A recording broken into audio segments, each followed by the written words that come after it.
killed her. It was something over Trump. They had a disagreement, and he said it was an accident. He didn't get charged. A little boy killed 2 girls, pulling them on a sled behind his truck. He didn't have license, was not supposed to be driving. Didn't have, like I said, he didn't have his license. 2 girls died, no charges. They had empathy for him. So it's just, sometimes it does just come down to color. Kira, if the people in court, if the jury, the lawyers, the judge, the reporters, if they actually showed the clear 4K video that you seen and several others, including Dwayne here on the screen with me, Dwayne, and the 15 other people that you know seen it with the same account. If they showed this same video that y'all seen, even Tiffany Billion seen, what do you think that would do to the case, to the trial, Kira? Taxpayers will wonder why was their money just being wasted on this trial, because it was a clear case of self-defense. You'll still hate that it happened, but you'll know that he was defending himself. Kira, if you could be patient with me, we've heard your account of the surveillance. I'm going to play Dwayne's account, and I want you to respond to what you hear here on this live stream from Dwayne, okay? Okay. Okay, here we go. 2 hours, was it clear enough, or was you seen the video on 2 hours? Was it clear enough, or was it fuzzy, or what? No, it was clear. It was okay. It's clear enough where you can see the actual individual raindrops come by the camera. Okay. That's how clear it is. You actually see them walking up. You see that Karmelo is already up under there. He's under there minding his business. Dodging the rain, or? Yeah, it was still raining. You know, right. I'm from Louisville. So that day we were under a tornado watch. Right. And we were under thunderstorm warning, and we know we had already had some light rain then, and it started raining again. Then it was over with for the day. Okay. So that's kind of what happened on that day. But they were at a rain delay already, and so during that time when that happened, the twins, their 2 buddies, and a few other kids, because there was a few kids involved with them, they were all coming from the direction of the middle school, coming walking back up. Right. On the video, you can see those 4 that actually was involved, and maybe about 3 or 4 others that was with them, skipping up, trying to catch up behind. One veered off probably toward his way to go to the coach and kind of distract them a little bit. And then the other 4 came walking together. One went in front of them, went past. Right. The other 4 went and they surrounded Carmelo. You know, if you're Carmelo, and they showed that on that video. It's on the video. Okay, come on. You can see them walk. I'm gonna say little stuff. I'll put it this way. Okay. They actually tell you when you're watching the video, pay attention to this corner right here, because if you look anywhere else, you might miss different things. Okay. So watch those 4. Here they're 4 right there coming up. Right. That's exactly what they say. Okay. So he's saying they actually told him, watch the right-hand corner, watch that corner, because they made him understand that there were 4 people coming up approaching Karmelo. Same thing you said. And of course, they say a group. So yeah, they do kind of let you know where to watch and where the group He said will come the school district pointed that out to him. Yes, it's the lady that works there. Her name is Michelle. Man, I don't know. Let's keep playing it. Let's keep playing it, Kira. Oh, here we go. Okay. And so you have no way to be confused that it's those 4. Okay. So they come up, they surround them, and it's an immediate moment of not even a few seconds of pause. Then that's when they jump. And so they actually did jump him. Yeah, it wasn't just no touch. It wasn't just all that moment. Yeah, it was a push. It was all kind of things. But Austin pushed, Hunter hit, and then everybody swung. But at the same time, so it's more than the twins that got some licks on. All 4. So it showed that in the video. Yes, in the video. So again, you got Hunter and Austin standing in the middle. Okay. And you have the light bright boy here, and you have the darker boy here. Okay. I think that's where I remember. So I have to go back and think about it. But that's where they were. One was going up and down while they were talking and kind of pushing or whatever he was doing. Austin and Hunter was in front. So where they're talking about grabbing bags, Hunter actually said that I grabbed his bag. Right. And then later on, he said that Austin threw the bag. Okay. Jeff also said the same thing. And so that's them both antagonizing. And we know under Texas law, I just have the fear that you're about to do something to me and you can get up out of here.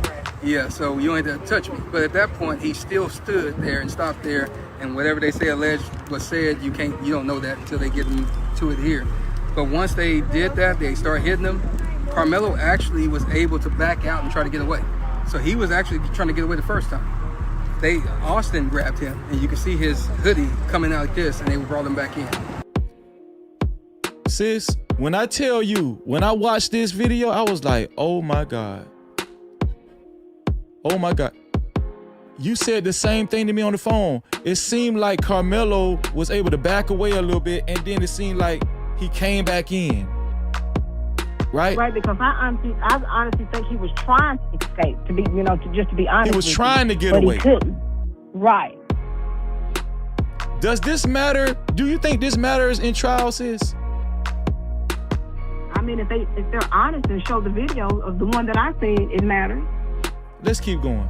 Okay. And when they brought him back in, that's when you can see Austin put him in a headlock.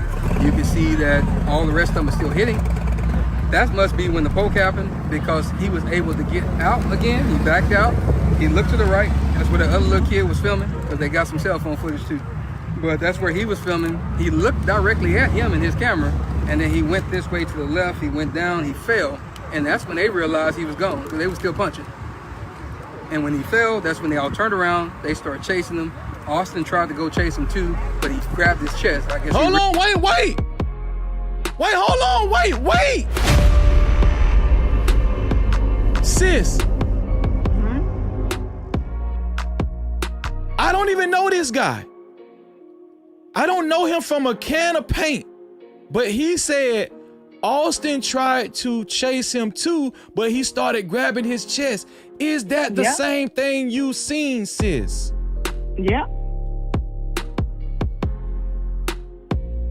Let's keep going. That's truly how I felt as well, because it's just the way they all came down together. Let's keep going. Realized that something happened to him, and that's when he went down a little bit and he fell down. But all three of them were chasing. But Karmelo was so fast, he got away and went around to the coach. And so you can see them on the video pointing toward Karmelo and the coach. And I can imagine, because Karmelo's out of the camera on that moment, that he was telling the coach what happened. And then that's when Hunter said he whipped his head around. That's a true statement. He just wasn't sitting with it. He whipped his head around. You see him on the video. And that. You want to know why I know you seen this video in detail and it was clear, sis? Because that little detail, he whipped his head around, you said the same thing, sis. Yeah. Like, all of this is clear in the video. So the big question is, why aren't they able to show this clear 4K video? Now, Nick at Night said that the defense fought to have it shown again on a 4K capable device. So they're going to show it again in court. With all due fairness, the video that they seen, people are saying it was too grainy. It was on 1080p. It was too grainy. They even had to zoom in, and they had to have a video analyst come. All this bullshit. Did they have to have did you need a video analyst to properly process what you seen in the video, sis? Did you need a video analyst? Not at all. I seen everything that I needed to see. Let's finish off this video. That's right when here. he walked over to where Austin was, but he never touched him. So all that stuff about him rendering aid and holding his heart and not, he never did that. Did you ever see Hunter walk over to go over to Austin in the course of them pursuing Anthony? Did you ever notice Hunter go over and try to render aid to Austin Metcalf, to his brother? Was that apparent? Was that obvious in the video? In the video that I seen, I did see him stop. I seen him look back, and I seen him retreat from chasing, and he turned around and went back toward his brother. I just didn't see him make it back to his brother. So, I mean, he did huddle like a few feet from him. He wasn't far from him. But as far as going and dropping down, like right there with him and holding him, no. He might even fell to the ground, but he wasn't right there with Austin. Let's keep going. Coach grabbed him and he was holding him. So at the end of the day, that's kind of where the moment went. But they did assault him, and we'll just play the game. Even if it was just a push, you still assaulted him because it was unwanted. By your own definition in your word of him saying that, leave me alone. Shout out to Venus in the building. Shout out to the voice of Venus in the building. and I'm not going, you assaulted him, period. But they did beat him, and if you look at the, not the photo that Fox 4 put out, because that was one that they actually edited. I have the emails to prove it. So he's going into a photo, but I don't want to go into that. I just want to stay on the video. So what you just heard from Dwayne, right? That's his name, right? Sis, his name is Dwayne, right? Yes, his name is Dwayne. Okay, and I know that because Kira Answorth just told me that, right? The sister that's on the phone with me right now.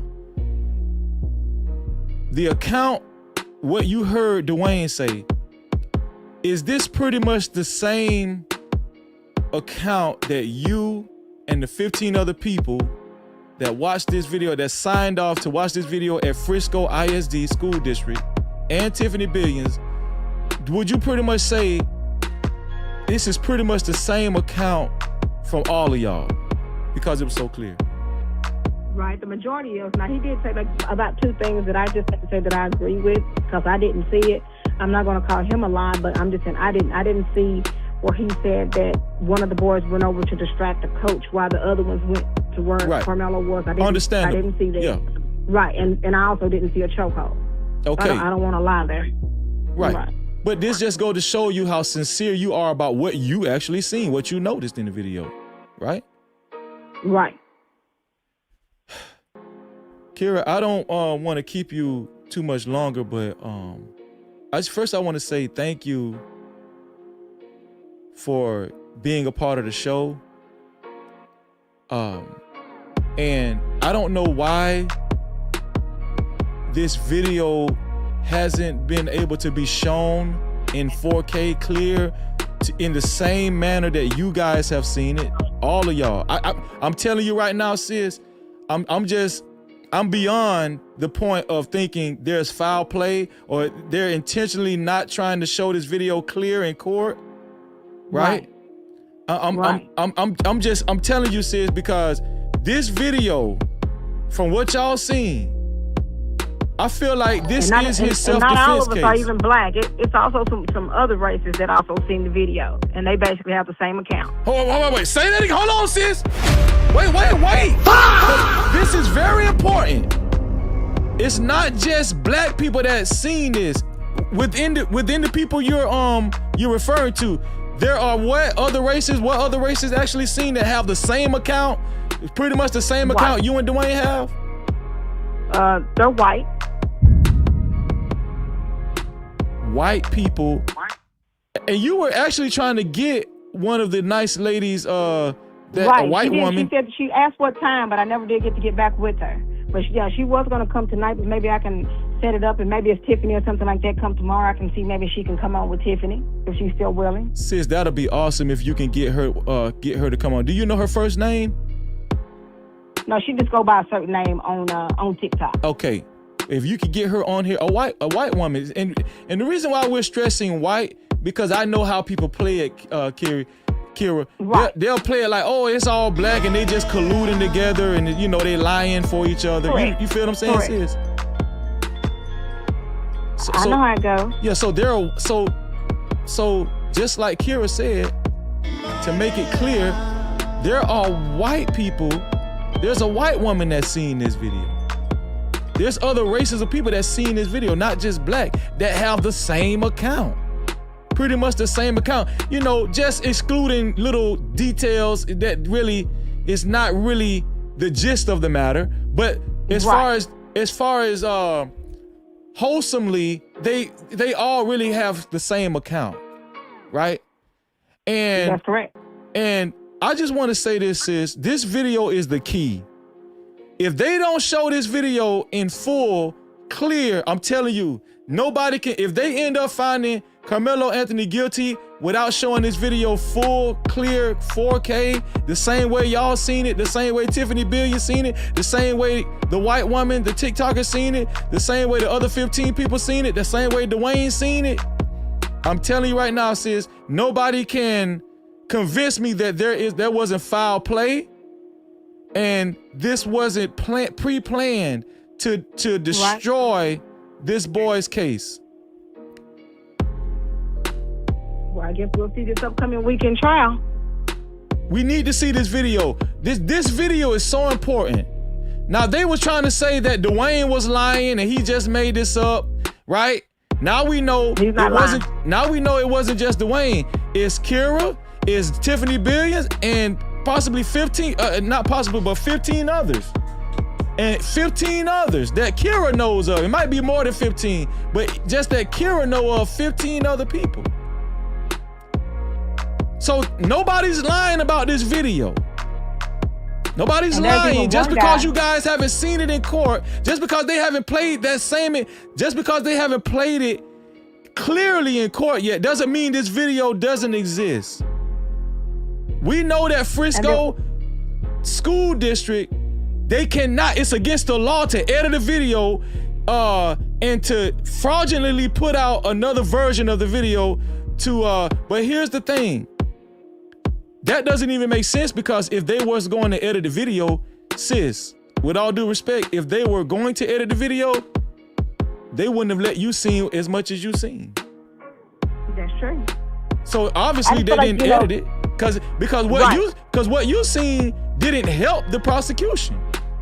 Not at all. Yeah. So I'm going to give you your last words, because I don't want to keep you too long. You've been on here long enough, sis.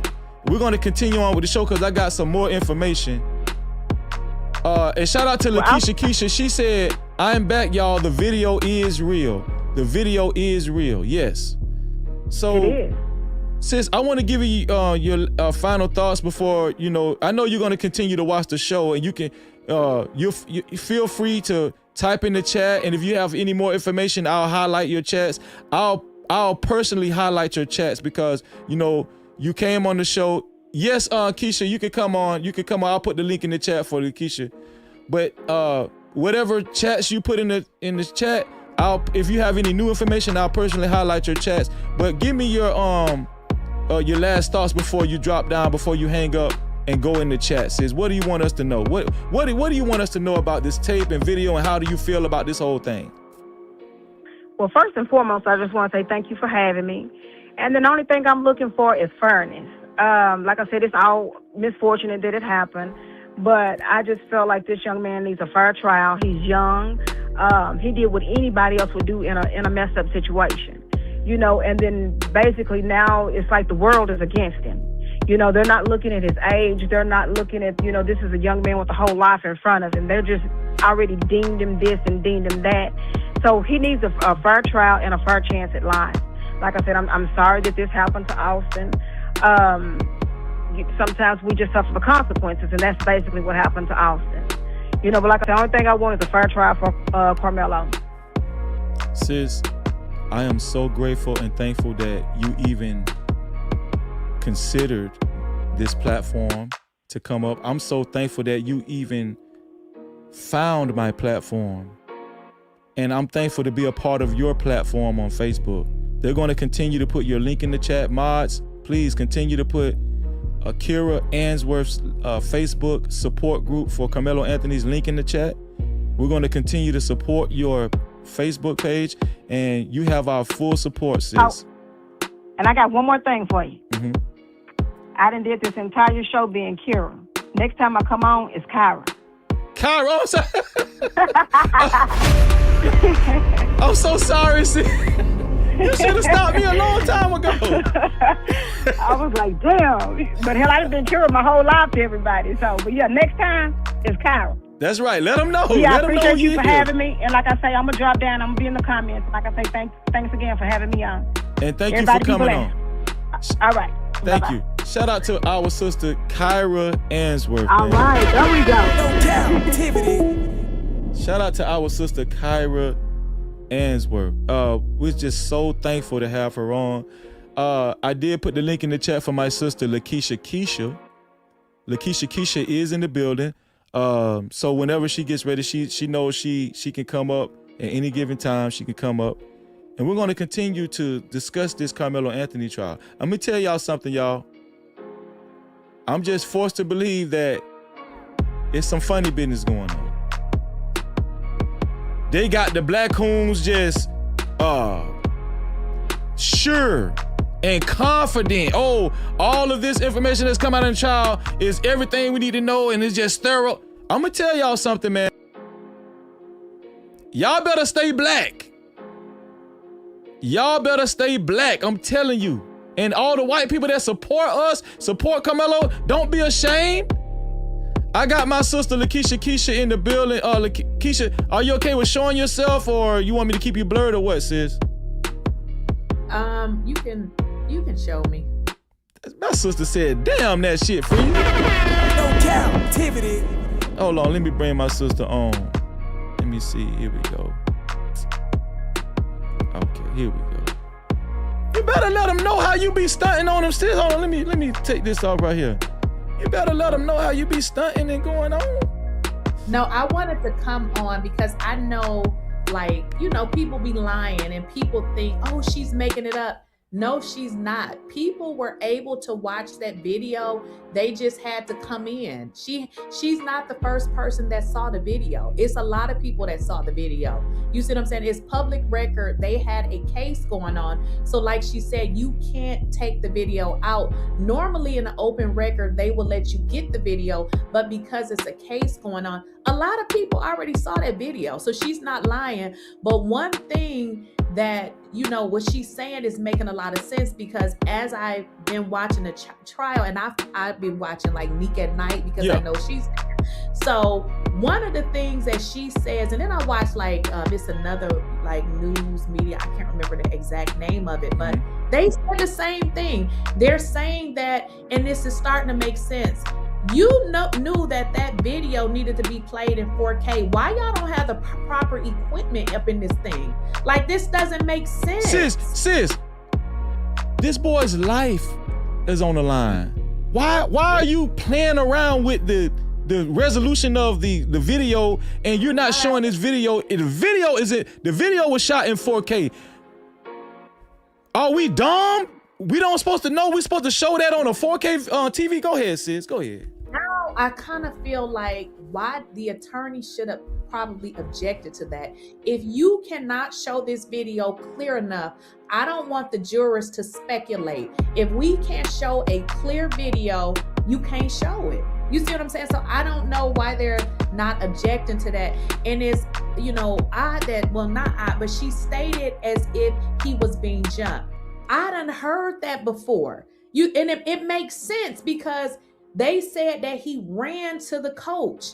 That's because they was chasing him. Because why did he need to run? You know what I mean? If you having a fight with somebody, obviously, if you use a weapon and this person got hurt, ain't nobody else gonna mess with you. So who was he running from? That's because it started off like that. You see what I'm saying? Because I was wondering, I said, well, he was running, but they try to make it seem like he was running to get away, to run out. Well, if he was running to get away and run out, then why didn't he just run out? He could have just ran out. He literally said, no, I did it. When they said, oh, well, allegedly, he said, no, it's not alleged. I did it. So he's not trying to get away. So now it makes sense. And then if you go back and watch, because his mother and father only did one live press conference.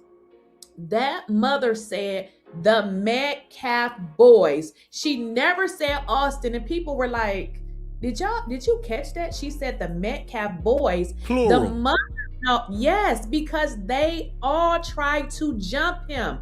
That is why she said the Metcalf boys. So I'm just wondering what is going to be his attorney like, because I know this week, prosecution wrapped up. So now it's going to be, so I'm just wondering, why have none of this been introduced? So I'm just wondering, what is his lawyers like? What is the lawyer? What is Mike Howard, the defense, doing?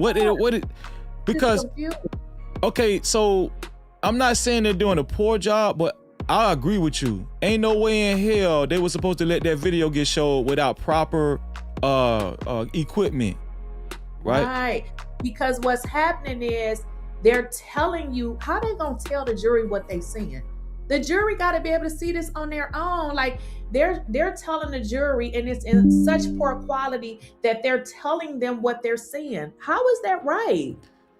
I asked Kyra, I said, did y'all need it when y'all signed off at Frisco School District to see that video? Did y'all need a video analyst to show y'all, oh, this Karmelo, this is? She said, no, we did not need that.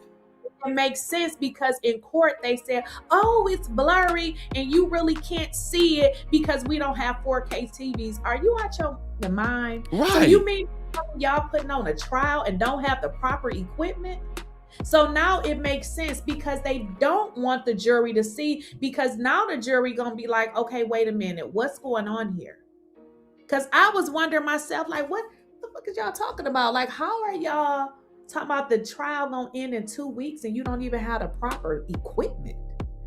Why is the attorney saying, no, you cannot play that video? Because you can't show them a video and then tell them what they're looking at.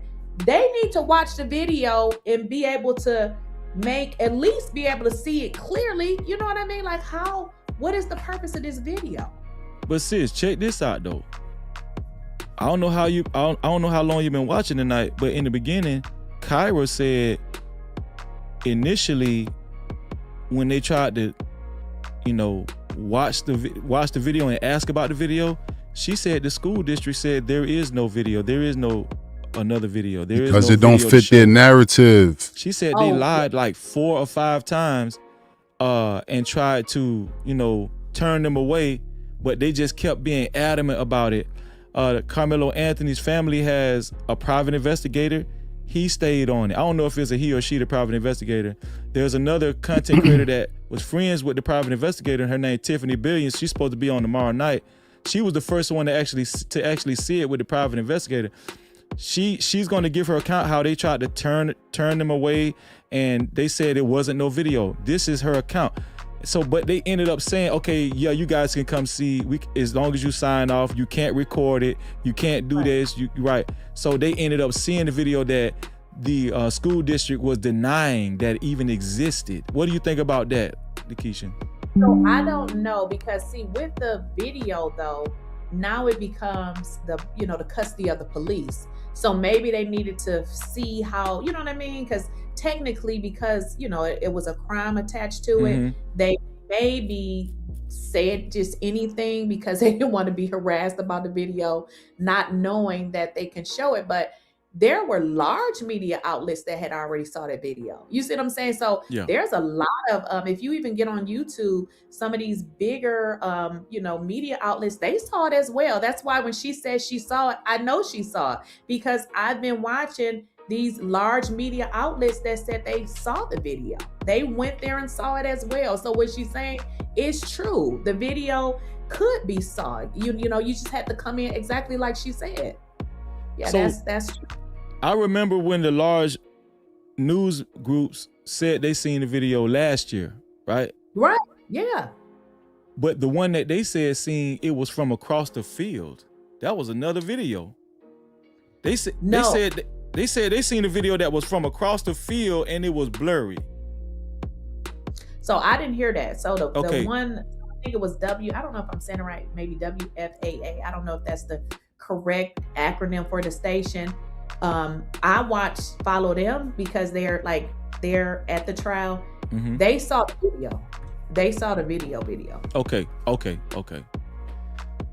This video to me is very vital, sis. It's like key evidence. I understand why they've been reluctant to really show it in detail, clear in the court. And listen, shout out to Kyra. Kyra said it was more than black people. Don't think just only black people seen this video. Other races of people seen the video, and she says she has actually contacted these people, and they've all have the similar same account. What's the chances? Do we think all these people are lying? So this is what I think. I think it's definitely a conspiracy, because think about this. The black, and correct me if I'm wrong, I believe he was a black coach, okay? He got his tail up there and he said that he went out in the parking lot to get a crock pot, is what he said. And after all the commotion, he ended up dropping the crock pot. But ultimately, he was told, that Karmelo did this, and he went essentially the man, he kind of went off. But the thing about it, he works for the school district, and the man was lying. Let's just call it what it is.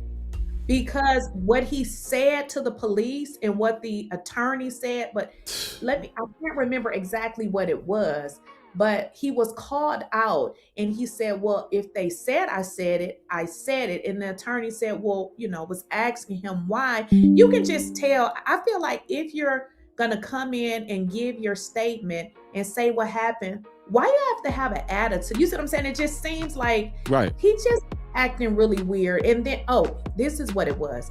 The attorney said, well, is there any rule? Like, what's the rule that you can't sit under these canopies? And he said, because you had told the police that, basically it was his rule or something. And the attorney was like, that's not really true, So he was just, it seems like if you work there, if you don't go with this narrative, you probably gonna have to find you another job. You see what I'm saying? They're gonna get rid of you. That's what it seemed like to me. Because this man was just, instead of just saying what he saw, he had strong opinions of somebody that you don't even know. You see what I'm saying? You're saying, from what it seems like to you, it looked like it might have been a gag on some of these people, whatever, that work for in the school district or whatever, or the police department. It might be it might be like a consensus. Hey, listen, we gonna stick together on this, and we ain't, let's not get this information out. And they might have leverage over these same people that really know the truth. I feel like we live in a society where because we know stuff happen to Black people all the time. This Black boy just lost his life at 14 that ran out of the convenience store. Now people can debate if he had a pow or whatever. The boy ran out the store. But see, it's okay for if you Black, if that happened to you, but it can't happen to a white person. And it most definitely can't happen to one at the hand of a Black person. That's the problem right there. That's the problem. Just call it what it is. That's the problem. They hate it. I mean, go to some of these comments and listen to what these people are saying. I done heard people say, yeah, he need to be hung in a tree. Total ignorance. It's just total ignorance. So I believe that, we done all worked that job. Some people may still have a job. You know how you need to act at your job if you want to still have the job. They ain't always got to tell you. You know what I mean? You hear stuff and you know how you're supposed to proceed. Get this. There is a kid there that they said that Karmelo and his attorney said that thought that he was a friend. Keep in mind, they said Karmelo sat under this canopy because he saw the friend and was like, hello. This boy came on there and lied. It made it seem like he did not come over and say hi to him. Then he said they wasn't friends. The attorney was like, well, we got pictures of you all together.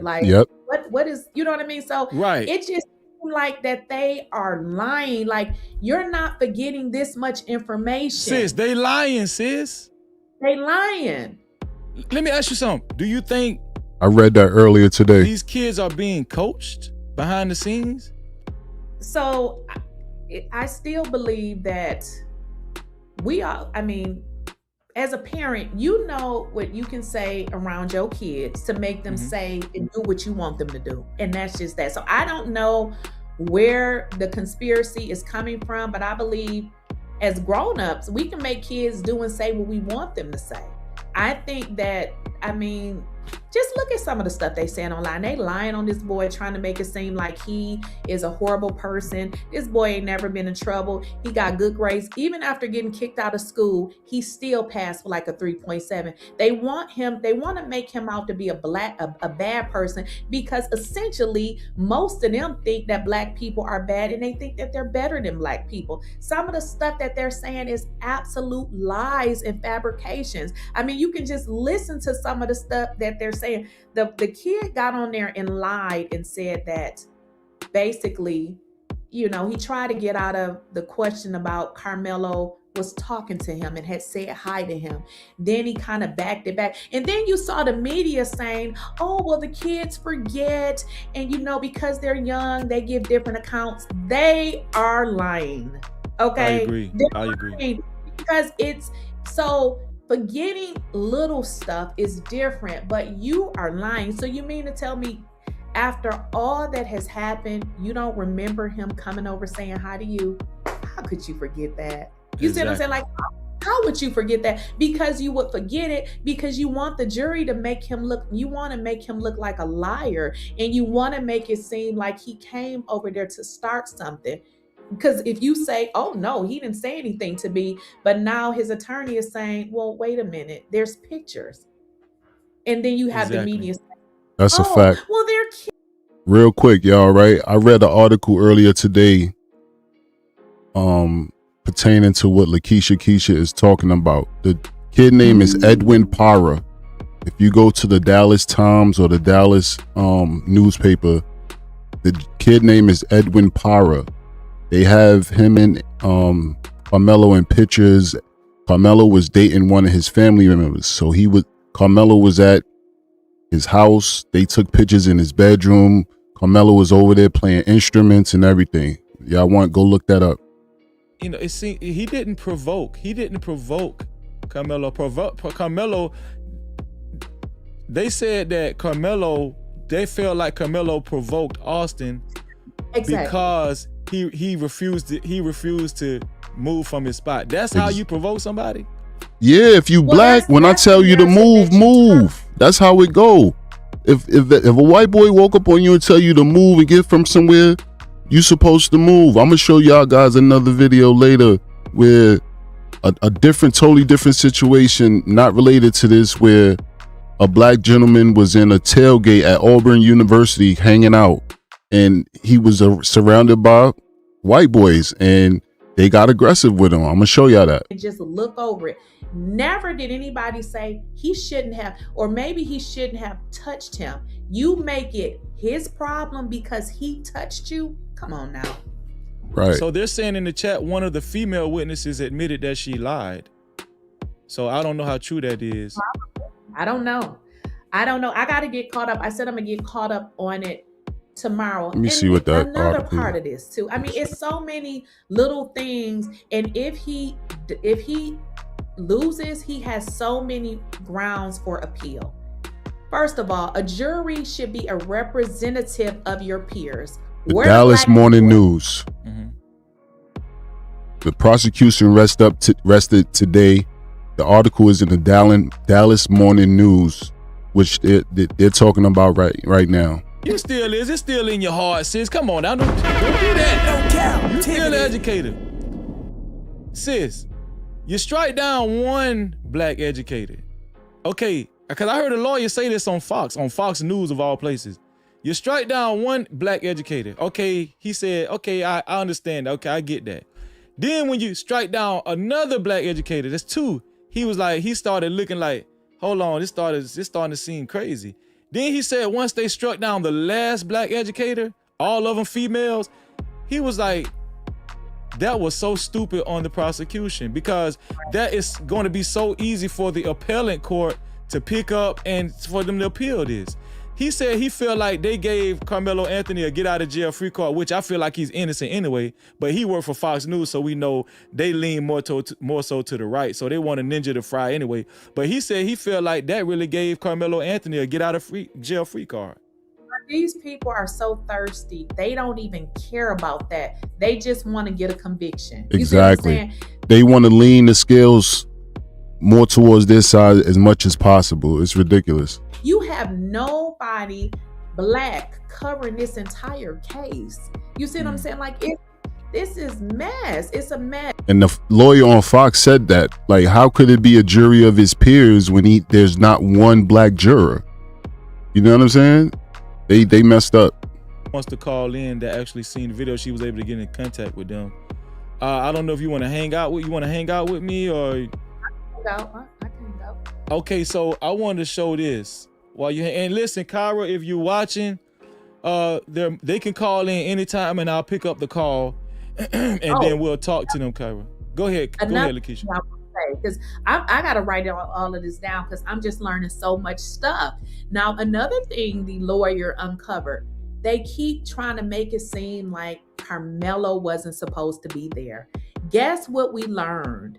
What? Austin wasn't supposed to be there because there were text messages that the coach sent basically telling them don't show up. You know, they're not doing what they're supposed to do. But then some other texts came up that they were supposed. So it's just, I feel like it's some bullshit. That's just what I feel like. I feel like this is some BS. And I also feel like he was jumped by multiple people. That's what I feel like. Most definitely. That's what they said. I felt like the gentleman who we talked about earlier on my video, and the gentleman, Freezy, was talking about, he said it was 4 people who jumped on Karmelo. It was initially between 4 and 8 people who was walking in his direction. 2 to 4 of them veered off, went somewhere else, did something, whatever. But 4 of them surrounded him, and 4 of them put their hands on him. That's what the video shows, according to that gentleman. Decide to put his hands on him. So if 2 people are coming at me, in my mind, although you may have put your hands on me, I feel like both of y'all gonna try to fight me. That's right. That's what I feel. Because why are both of you approaching me? Right. Sis, I'm an identical twin. Oh, you got a twin? Oh, I got an identical twin. Just how, Austin Metcalf got an identical twin with Hunter. That's me. Right. You think if my twin got a confrontation, I'm finna be, and I see him getting aggressive, and he getting like worked up. You think I'm finna walk away from my damn brother? No, I'm going to my brother. I'm be like, hold on. Real quick, y'all, right? Let me read something to y'all, right? Under Texas law, a person does not have a duty to retreat before using force or deadly force if all of the following are true. They have a legal right to be where they are. They did not provoke the confrontation. They are not engaged in criminal activity. They reasonably believe force is immediately necessary to protect themselves against another person's unlawful force.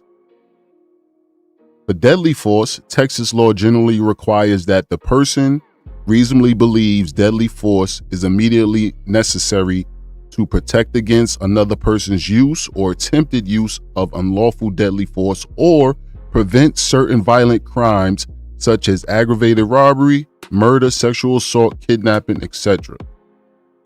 What reasonably believe means, the key question is not whether the person was actually in danger, but whether a reasonable person in the same situation would have believed they were in imminent danger of seriously bodily injury or death. Does being outnumbered matter? Yes. Texas courts can consider whether the person was surrounded, the number of aggressors, size and strength differences, whether punches, kicks, or weapons were involved, whether escape was realistically possible. Being attacked by multiple people can strengthen the self-defense argument, but it does not automatically make every use of deadly force lawful. Jurors must evaluate the totality of the circumstances. Applying this to the Karmelo Anthony case, because the case is currently being tried, the ultimate determination belongs to the jury. If evidence shows Anthony was unlawfully attacked and reasonably feared death or seriously bodily injury, they could support a self-defense claim under Texas law. If jurors conclude the level of force used was not legally justified, they could reject that defense. This is basically a transcript of what went on today, as far as the prosecution.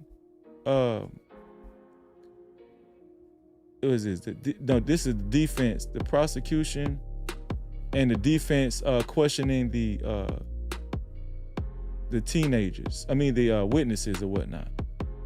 Let me see. Let me go back down. Okay, so they're given the time 5:26, 5:28. Okay, so that's 5:01. This the defense questioning the witness, and This is 4:38. The defense questioned the witness. This is 3:53. So it gets earlier and earlier and earlier. So let me see. So I'm gonna read a little bit of this, sis. So this is in the morning. This happened around the morning time. So I want to go through this until we see the other person call in. And let me see. So okay, that's June 5th. So let's go back to June 6th, 9:30, 9:18 June. Okay, so this is it. Day 3 testimony begins with Frisco Memorial Track athlete on the stand, blah, blah, blah. To open on the 3rd day of testimony, Karmelo Anthony murder trial on Saturday, June 6th. The prosecution, blah, blah, blah. Okay, so it said, okay, so the prosecution called a 17-year-old witness, a track athlete from Memorial High School, to testify. He said he's aware that weapons aren't to be brought to a track meet. He was in the tent on the day of the crime and said the only people there were his teammates. The witness said he was looking around, looked back and saw someone he didn't recognize as a teammate. I didn't see any school gear, so it threw me off. If you're a guest, you're supposed to be on the other side of the stadium. Prosecutor, did any of your team? The prosecutor asked, did any of your teammates know who he was? The witness said no one knew who he was. So I want to ask you this, sis. People keep harping on this knife. That's a lot. The kid Edwin Parra knew exactly who Karmelo was. They're lying. Knife. Okay, we know that Austin, he got punctured with the knife, but still dwelling on whether it was illegal to have or not. First, they've already settled this. According to the law, it wasn't illegal for him to have. Now obviously it was against school code, but that's something totally different, right, sis? Right.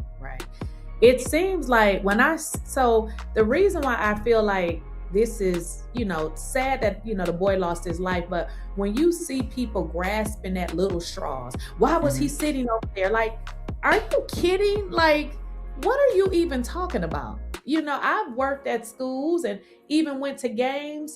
So what? Sometimes they do sit where they're not supposed to sit. They act like that is something huge, and that's all you keep hearing. He wasn't supposed to sit over there. Why did he have it? It's just like, it kind of tells you that they don't really have anything other than what they're saying. We already know that the boy lost his life. What they're trying to establish is what led up to it. So what it seems like they're trying to do is make it seem like he came over there with the intent. That's why he was over there. That was the real reason, which because they have proof that he came over there to say hi to somebody. I mean, if you're saying hi to somebody, you might just sit down for a little bit. Exactly. If I'm saying hi to somebody, now am I a stranger because I'm speaking to somebody over here? It's not like I just wandered over here. And then even this is another thing. When you remember I told you about that witness, that black teacher, coach or whatever, that was irritating. Do you know the defense asked this man, was it raining? And he said it wasn't. Really? Wow. Yes. You see what I'm saying? These people are lying. And so the defense was like, well, you can see the rain in the video. Can you explain to me, like, what do you mean it wasn't raining? You know what this fool said? What he said? He don't consider that rain. What? Because sis, come on, sis. No Cap-tivity. Oh man, these people is crazy, bro. That rain because he considers that was just drizzle. And so the prosecution said, and I got this from Neek at Night, the prosecution said, well, what about the people with the ponchos and the umbrellas then? So what? You see what I'm saying? It's just so the reason why he said that is because the defense was like, well, one of the reasons, it was raining, but then, as he got over there, he spoke to somebody and he gonna say it wasn't raining? That's why I'm saying, no, it's something here in which they're all seeming like there's some collusion going on.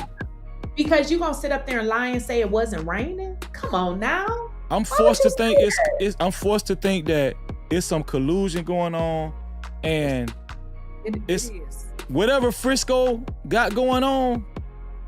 It's got to be close knit to where people have leverage over people's jobs or positions. I don't know. It's got to be some kind of influence. Because it's just too many lies. Like, and that's why I was saying, it's something with this man, because you done told way too many lies. Like, you could have, one thing we can be like, okay, first you say it ain't raining.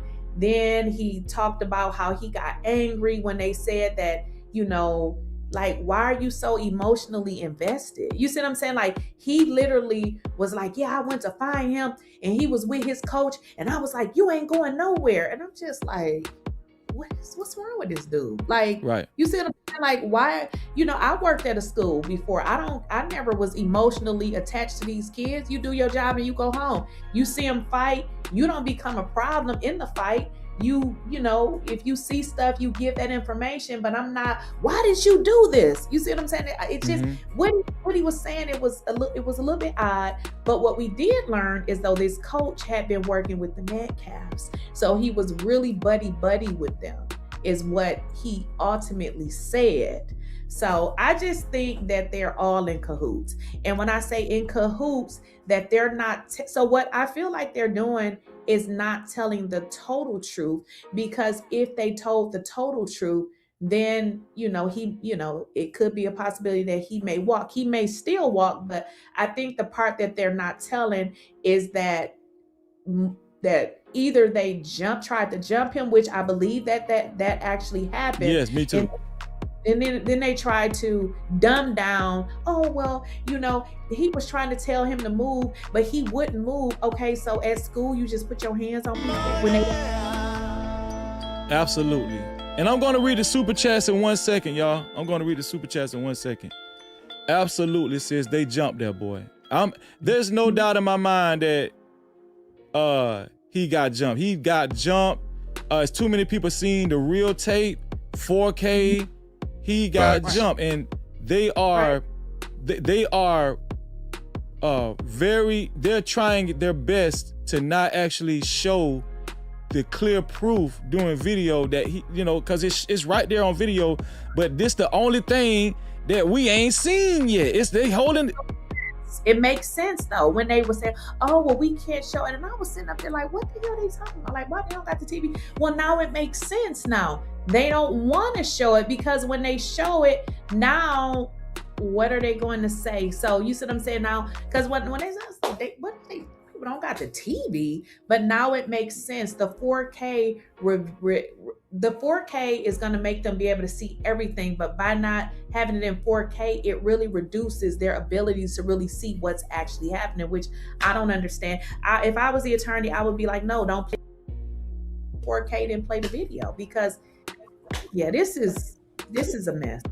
Absolutely. Shout out to Information Man is in the building. Information Man, Miss Lakeisha Keisha, Information Man, 2 huge content creators. No Cap-tivity. Hey, can you hear me? Can you hear me? Yes, I hear your audio. I think you're coming in from your computer mic. I don't know if... I'm having some problems with my other computer right now, so that's why I'm using this. That's why okay, no problem. And your camera is a little blurry too. I don't know. Yeah, I'm trying to fix it right now. I have a lot to say about this issue. Okay. Just let me know when you're ready. Let me fix my camera. There we go. That's a little bit better. So let me know when you're ready to speak. Okay. Before you speak though, Information Man, let me read a couple of super chats right quick. Shout out to Information Man for his $5 super chat. He said, "Peace and respect, brother." Thank you, Information Man. I appreciate that. Cap-tivity. Also, shout out to Mitra for her $2. She said, "Hey, family, peace and love." Thank you, sis. No Cap-tivity. B. Sammy for the $5. He said, "Fire show, Freezy." Thank you, my brother. I appreciate you. No Cap-tivity. Shout out to Judah Cypher for the $20. Thank you, Judah Cypher. I appreciate you. He said, since the media don't want to show this video from Dwayne. We all need to get this video so we can show it to the world. Facts. We gotta force their wicked hands. The media is fake news. No Cap-tivity. I totally agree with you, Judah. We got. If we don't see this video in its entirety clear, I'm gonna be so bothered. I'm just being honest with y'all. Like this is so controversial. This video is very controversial. And Judah, you are a sponsor, the initial sponsor of tonight's show. I'm gonna put you on the sponsorship ticker in a minute. Also, shout out to BreezeReactz for his $20. Thank you, BreezeReactz, another sponsor. He said, great coverage. Y'all two are the best. No cap. Thank you. Also, we do have a PayPal. Let me see. Shout out to the PayPal side. And Kyra, tell them they can call in at any time. We're waiting on them. The phone lines is open for them. I'm pretty sure you gave them the number already. But on the PayPal side, shout out to Carl Anderson for the $10. Carl Anderson for the $10. He said, what did Carl say? Let me put my password back in there. Carl said, here it is. Okay, he said, there's a lot of pressure on juries not to acquit the defendant, especially knowing they'll still have to live in that community. It feels like an us versus them scenario. Maybe a miracle will happen, but it seems like the outcome is already clear. Bro, what do y'all got to say to what Carl wrote? He said, it seems like there's a lot of pressure on the juries not to acquit the defendant, and especially knowing they still have to live in the community, it feels like an us versus them scenario. What do y'all think about that? Do y'all think that's becoming more apparent? I'm gonna let Information Man go, then I'm gonna let Lakeisha go. Go ahead, Information Man. Okay, can you hear me? Yes, sir. Yes. Okay, my audio's not the best right now, but let me just say this. The reality is that there's always been a us versus them. So that scenario is obvious. It was obvious from the get-go with this whole situation, from the moment that they questioned why Karmelo had the right to even be there. Okay, and the sister, she made a good point. They weren't supposed to be there as well, right? They weren't supposed to be there on that day. So I think we're in a state of Texas. You have racism in Texas. You obviously have a jury that does not reflect his peers or his culture. Yes. I think the fix is in, brother. I think that from day one they've been waiting to make an example out of this young man. And another problem, I have a lot of problems with the people that are representing this family. I have very much concerns about the lawyers. The other gentleman who's a representative for the family who has a shady past as well. But I digress here. I think I'm concerned because why wouldn't they, I'm just saying if they haven't, why would they not be pushing for what you're talking about? The full HD video. Facts. The full perspective, not just pieces and pieces of it here and there. Remember when this whole thing broke out, you said it a few minutes ago, they had video from afar that you really couldn't see, that was blurry. And you had people in the media that were running with this narrative as if Karmelo was already guilty. Right. So you gotta look at what we've got here, the state of Texas. Our relationship with white Americans in this country has not been at an all-time high of being good relations. We also have to keep in mind this. You have Donald Trump in the White House, and a lot of these white races feel even more emboldened. That's why you got the Chad the Builders running around. They feel emboldened because this administration has really emboldened them to say, I can do whatever I want because I'm going to get off anyway. So I'm really concerned. Thank you for that. And I feel the same way you feel. Information Man.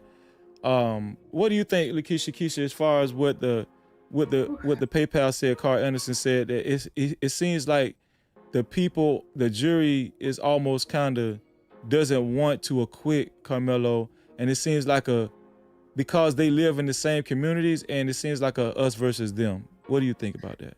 So it definitely, what Information Man said, it has always been a us versus them. But I believe, we got this crazy lunatic in the White House, and everybody is now being able to say what they always wanted to say anyways. You see what I'm saying? So now they don't gotta hide it. They want to act and do what they always wanted to do, because now you got this fool in the White House as he's doing it daily and then making jokes about it. So in terms of them living in the community, but I think if he was acquitted, I think they're gonna get the hell up out of there. That's just what I feel. I don't believe that they're gonna stay there. Obviously with this case, they had to, like, they couldn't leave. And you have to understand, their information was leaked. These folks was sending food and all kind of weird stuff. They had been harassing these folks for months. So I don't know that they would stay there. They may just, jump up and move. Keep in mind, they moved there thinking that it was going to, be a better place. And that's another thing we have to stop doing as Black people, moving in these white folks' neighborhoods. No captivity.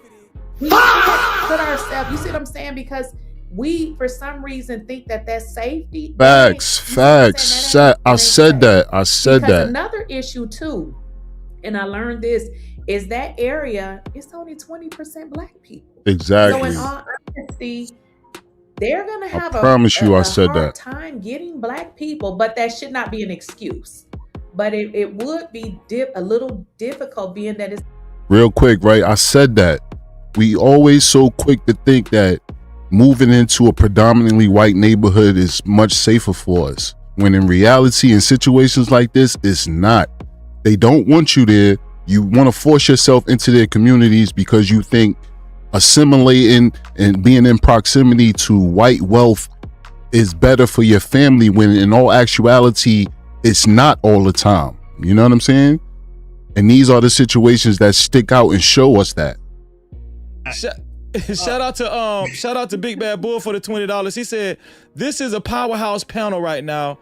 Most definitely respectable YouTube royalty. Big blessings to Sister Lakeisha Keisha and Brother Information Man. I highly support this collabo." Let's get it, man. No captivity. Big Bad Boy, as you already see, you're on the sponsorship ticker below as well. And also, shout out to our brother JBK. He gave a $40 cash cap. Shout out to JBK, $40 cash cap. He said, "Let's get it. Each one, teach one." So JBK has taken over the sponsorship. He will be the only one on the sponsorship ticker unless somebody matches the $40. Your money that you send already does count. Shout out to JBK. I appreciate you. Go ahead, Information Man. I'm sorry. Go ahead. No, my question is very simple. There have either been rumors, I don't know how true this is, you know how this thing happens, where they're saying that there were Black people that obviously were eliminated from the jury pool, but they're saying that there were Black people who didn't want to be on the jury pool, that some of them, the way they were answering questions, this is what the rumor is, folks, just a rumor, that some Black folks self-purged themselves. Do you believe that to be true, or is that just more distractions and BS? I can believe that because a lot of people are fearful. What I learned. You can't really self-purge, but there's some things that if they ask you questions, right? Like, can you be fair? Do you think you could send somebody his age to prison? If I say no, like, you got to be dumb to know that if you say no, they're going to let you go. So maybe that's what they mean. I mean, and I don't know why anybody would say that, because even I'm not saying that. You see what I'm saying? So that part I believe is true, because yeah, they did say that. And the only reason why I believe it, because I did watch a YouTuber who was there, and they did, some people said, I couldn't send a Black person to jail, and you can't say that type of stuff. Exactly. On the jury, that's a cop out to eliminate you. Because remember, right, they started that's off, a cop out. 6, 7. I don't remember. It was a large number of people, and yeah, some of them did. They kind of like said that, and yeah, they got eliminated. Another question I would ask legally is, once again, I'm concerned about his legal defense. Did they make any effort to try to move this trial in a more neutral, if they're can find one, a more neutral area in Texas, because to me, that's what they should be fighting. We're not hearing them let us know that, hey, we're fighting to get Karmelo a better place for this trial. We're fighting to make sure that all videos are shown. We're fighting for this. We're not really hearing a lot, and that really concerns me too. But we're hearing a lot on the media, the narrative that paints him out to be the monster. You see what I'm saying? They're already painting that narrative.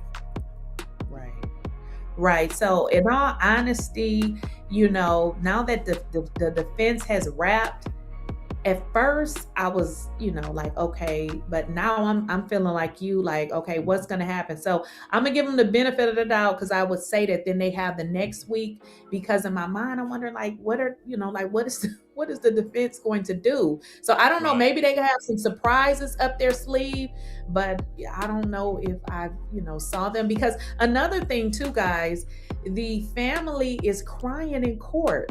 You're not supposed to show emotions like that. And I get it, it's their son, but when you do that, you're projecting onto the jury, and now they are compelled. That's a great point. That's a good point. See what I'm saying? You have to remove yourself. You can't. I've seen judges say, if you we don't want too many outbursts of emotion or whatever. If you feel that coming on, we would like for you to just remove yourself until you can contain yourself and come back in court. I've seen this happen plenty of times. But they're crying and bawling out in court. So I was concerned that the judge is allowing that. Now, again, I get it, but still, if you gonna run a tight ship, run one. You can't be in the court showing emotions. Like, you can't do that, because then they're saying some of the jury is like, you can't be a jury up here crying. You got to go. You see what I'm saying? This is somebody's life. We can't sit up here and get wrapped up in our emotions, because that's gonna be hard to, come out of that. So I was hearing that, and I'm like, I don't know about this. I want to show y'all this right here. So there was a line of questioning that went on today in court, and shout out to CBS. CBS did a great job with documenting this. Right here, this is at 9:49 a.m. Says teen witness asked about written statement during cross-examination. During cross-examination of the 17-year-old, defense attorney Toby Shook asked, "Do you remember telling the detective that Hunter Metcalf popped in and defended Austin?" Now, the reason why defense attorney Toby Shook felt the need to ask the witness this is because up until this point, they was trying to exclude Hunter Metcalf. They was trying to say he wasn't nowhere around where Austin was. So Toby was saying, "Do you remember telling the detective that Hunter Metcalf popped in and defended Austin?" The witness said, "Yes, I remember telling the detective that." Toby Shook said, "Do you remember in your written statement saying Austin put his hands on his shoulders to intimidate?" Witness said, "Yes, more of a warning. Actions speak louder than words." Toby Shook said, "Bigger build Austin has?" Witness said, "Yeah, more broad." Then the witness was asked to step down.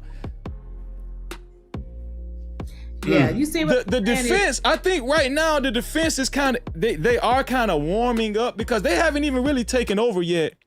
Right. But I do have faith that the defense have some things up their sleeve, and they're going to be catching a lot of these witnesses up in lies, right? The inconsistencies.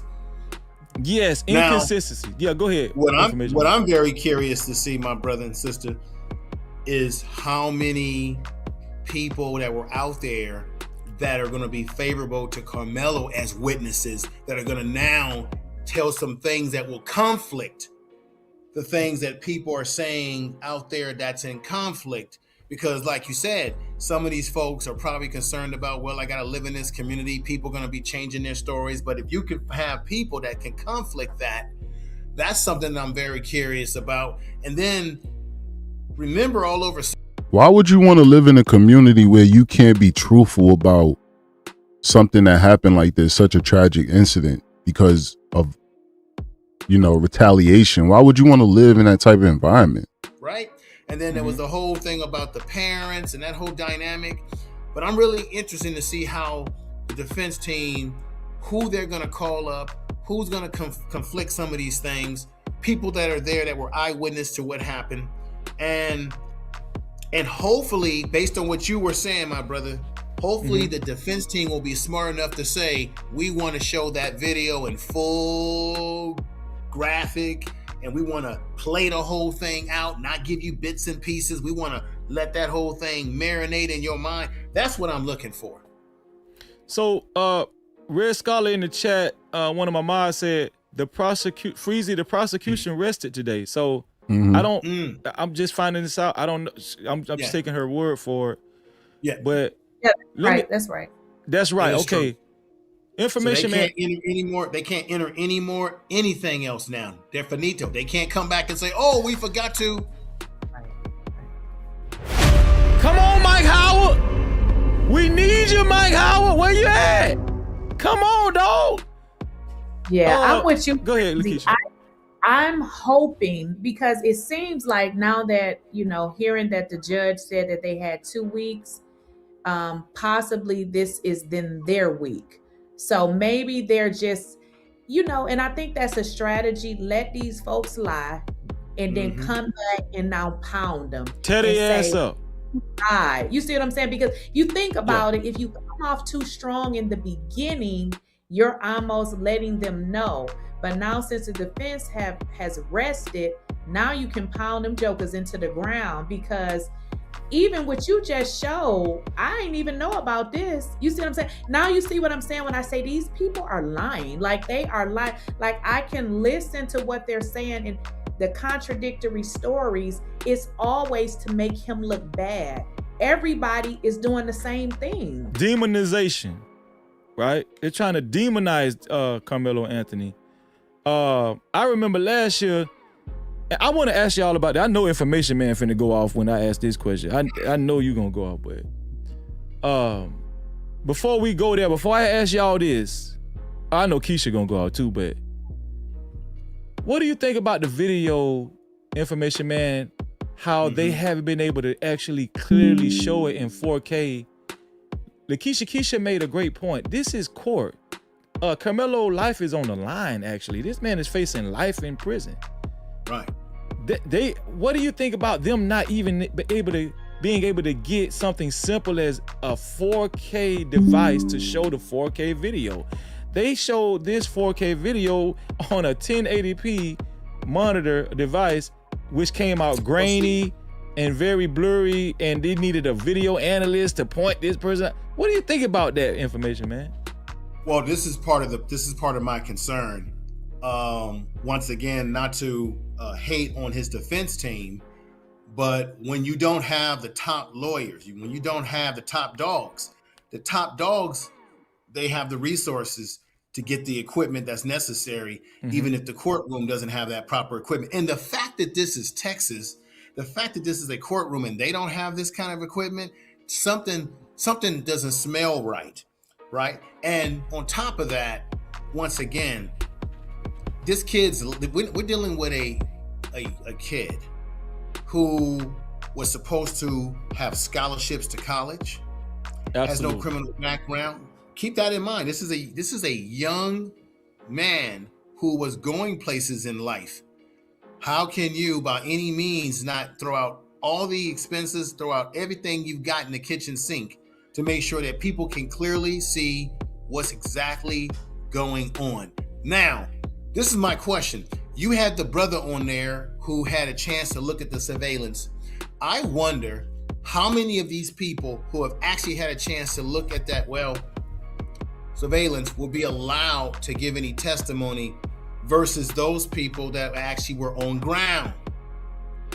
Can the defense team mix some of that up and give you that perspective of people on the ground and people that actually saw the footage and were able to express, as that brother did, exactly what he witnessed, because the sister that you had on, you said, was consistent to what he had said in that video that he put out there. It was pretty much the same account. And not only that, Information Man, she said, Kyra, shout out to Kyra Answorth, she told me even before she came on the live stream, she said, Freezy, it's like 15 more people that I know that signed off to see that video, and all of us have the same, pretty much the same account. And not only that, information, man, everybody's not black. Even the white people that actually seen it have the same account. We need to see this video. I'm telling y'all, this thing is bothering me. I'm telling you. For real. It's bothering me. It's just not right. And I'm going to be so mad at the defense if they don't get this video shown clearly, because this is supposed to be some elementary shit. This is not hard. This is not hard. How hard is it to get a 4K video in court and show it 4K? This is not hard. Well, the defense team, I can only go with my opinion. Hopefully, in my opinion, the defense team has already petitioned the judge and say, Judge, we need to show clear evidence for this young man because his life is. So you would hope that the courts would approve letting them bring in any additional equipment that they don't have, which is a shame, to be able to do exactly what you're asking about, Freezy. See this, because this is about professionalism. This is about throwing everything in the kitchen sink to save this young man from, ultimately, he's going to be going to jail or prison for the rest of his life if they don't get this stuff right. Right. You know, I wanted to throw this in there. I'm gonna tell y'all. Maybe I know it's not just me, but the black people, even in this space that I don't really watch a lot of people in this space. But from what I've heard, what people send me, the black people that are saying they're already convicted Karmelo Anthony and saying he deserves prison, he deserves to spend the rest of his life in prison.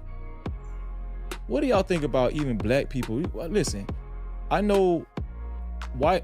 If you're white and you're rooting for Karmelo Anthony's downfall, it's not really a surprise to me, right? Concerning the history of America. Now I know all white people aren't rooting for the downfall of Karmelo Anthony, but if you are white and you're rooting for the downfall and you want to see his demise, it's not a surprise to me. But when I see black brothers, mostly black brothers, few black sisters, already convict this kid and say, he did that, it's not self-defense. They're not even giving, trial isn't even over yet. How does that make you feel, Lakeisha information? Does that do anything to you? Because that bothers me. It really does. Like, we're already a minority in America, and white people take up for one another. Even Chud the Builder, they trying to get Chud the Builder out of prison, out of jail right now. And the lady that called the little black kid in the park a ninja, she lost her job and they raised $1 million for this lady, man. White people really look out for their own kind, even if they in the wrong, right? It's facts. It's facts. What do y'all think about black people, the black people that say, he needs to do life in prison even before this trial is over with? It's not even innocent until proven guilty at this point with some of these people. What do y'all think about that? Why are they doing this? Why are they speaking against, at the time, a 17-year-old black kid? Well, first of all, even us as black people, we know a lot of black people don't even like black people. So, it is what it is. I think it's a part of self-hate. It's also a part of content. I'm going to say the most craziest stuff because I want to get people. Now, I don't do that, but I know they do that. So I don't pay them folks no attention. I really don't pay them no attention. I was watching something where, what's his name? I think it's Charleston. What's his name? Is it Charleston White? Right, where he had stated that, but I think he ended up changing his opinion. But he said originally, I donated to the family. And I'm just like, meaning he donated to the Metcalfs. Also, they showed where Aiden Ross, the YouTuber, donated $10,000 to him. So I don't pay these folks no attention. Like, it's just, I really don't. Like, what do you think, information man? What do you got to say about that? I have a different take on it. I have a similar take as hers, as sister. This is the problem. People like Charleston, these individuals who get lots of views, there are people that follow them, that listen to them, These people are, to me, because of how powerful social media is and how you can get it across different platforms, they're dangerous.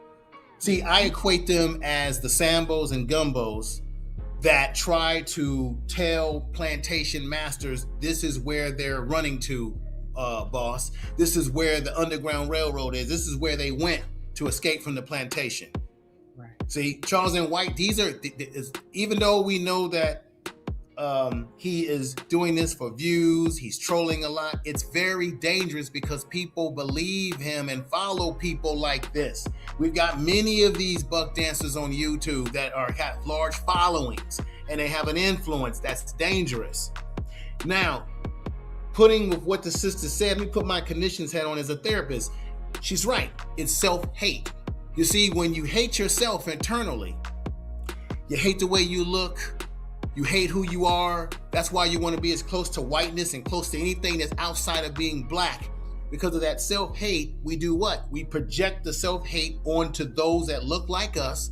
And as a byproduct of that, we will hate and disrespect people that look like us. We'll have less patience for them. For example, Freezy, have you noticed this on these panels on YouTube? You've been on panels like this. Soon as a white person comes on the panel and you're having a controversial conversation, you'll notice how black folks will be patient with that white person and say, that's a fact. Yes, ma'am. Yes, sir. And if that white person has a different opinion than you, you'll still give them respect and say, well, sir, I have a different opinion. But if a black person has the same disposition, you'll say, you owe N, you owe B, that's why you ain't married, that's why you a simp. We'll talk nasty to each other when we have different opinions, but we'll tell white folks, oh, okay, sir. Well, sir, can I ask another question? You see what I'm saying? We so much want to be in the favor of white folks because we think white is right, black is, get back. The paper bag test. So a lot of these black folks that are jumping on that bandwagon like that because they want to be in their mind, they want to be on the winning side, and that's to be on the white side. Yeah. Right? Because they have very little respect for those that look like them. Because we spend so much time on social media taking the minimum of us that are dysfunctional and making them the maximum. And so we say it like an echo chamber, and everybody believes that all black men and women are trash because we highlight the low-hanging fruit, my brother. I land my plane there. With this case, even with the witnesses that we seen on day 1, day 2, the love I have in me for my brothers and sisters, it causes me to be critical. Like, I'm going to be critical. See how we're questioning some things what's going on in the trial? And we can point out the inconsistencies. I've heard content creators like Officer Tatum and other people speak on this Karmelo Anthony trial. They don't even point out the inconsistencies. It's like you're not even concerned enough to point out the inconsistencies. It's whatever the witnesses say, whatever the prosecutions point out, that's what it is. That's just fact. And they just go with it. And that bothers me because you can clearly see the inconsistencies, right? And they were so quick to discredit the brother Dwayne, the black brother that went viral. That's actually, he's seen the video too. Oh, they showed it in court. It was nothing like the black dude said that went viral. They didn't even show it clearly. So it's just so quick to discredit. I'm talking about black people, just so quick to discredit brothers like that. Go ahead, Lakeisha. You know what though? They did. So what they did say in court, they acknowledged that it wasn't clear. They did say that. They also said that they were going to work on getting a TV to see it clearly. So they acknowledged that, I don't know, hopefully they can get a TV, but they did acknowledge that. But when I heard that, I wasn't connecting the dots until you just had the lady up on your panel, and then it made sense. Because as crazy as it sounds, other people have saw that video, but nobody has said, They didn't say it how she said it. Like I've heard bits, you know how you hear bits and pieces of something and now you hear somebody else say it and you be like, oh, that's why they said this or that's why they said that. But it makes sense now because I heard her say it. I heard that one black man say it. But it's very interesting that a lot of media, large media outlets have saw that video clear, but you know, none of them have said that. I've never heard any of them say that. So when I heard her say that and I heard that black man say it, and I'm like, wait a minute. So now I'm connecting it and I'm like, well, wait a minute. Maybe that's why they really didn't have the TV, because really they don't want to show the video clear, because now people are going to start to wonder like, wait, this ain't what y'all said. Well, sis, think about this. I'm gonna let you go next, information man. I want to think about this. I thought about this already. It is a sensitive case, right? Austin Metcalf is deceased. He's dead. So it's almost strange as if that community and other people are almost kind of making him a martyr. It's kind of strange to me. It's kind of making Austin Metcalf a martyr. And it seems like Frisco is trying their best not to make sure Austin is not painted in a bad light. That video, if it's shown from what we've seen, from what we've heard, people accounts, he basically was a monster. He was a monster. Well, that's what I've been hearing. They've been saying a lot of stuff. People been saying, now I didn't check it out, but I don't know where they're getting this information from, but a lot of people have been saying that he was a bully, him and his brother. And this is alleged. I don't know if this is true. They also said that the mother left the father because he was teaching them to be bullies. I've also heard that he was, with the pow pows. He, I guess there's videos and stuff out there where he's teaching them. They seem like they were raised to be bullies. They just give off bully energy. They just do. They give off bully energy. What do you think, information man? Well, I think that they're doing exactly what they have always done. Again, this is Texas. You said it right there on the dime. They've got to keep his image clean.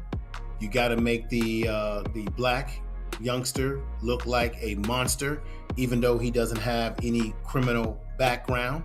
They can't dirty him up with marijuana and liquor and other types of things of that nature.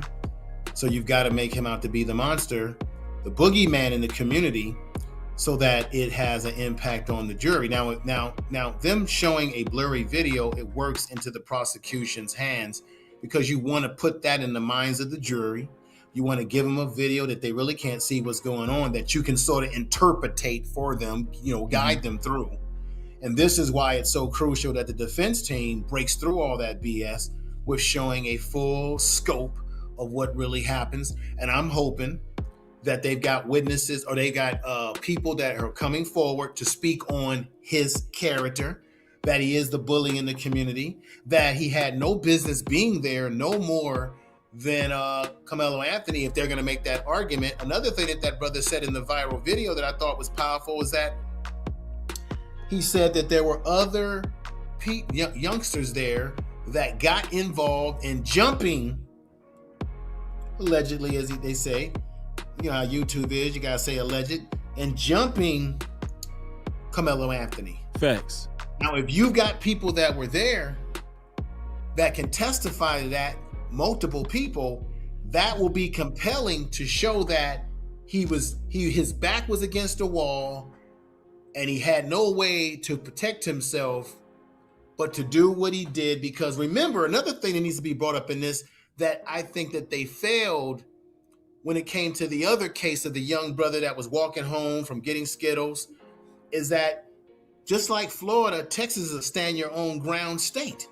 The defense team should be driving that home, that Karmelo Anthony has just as much right to stand his own ground and protect himself as anybody else as well. And that's what also gets lost in this, is that This is not just any state, but this is a state where you are allowed to defend yourself. I think the brother said in that video, that viral video, that them impeding his ability to get away, that originally that he was trying to get away from them.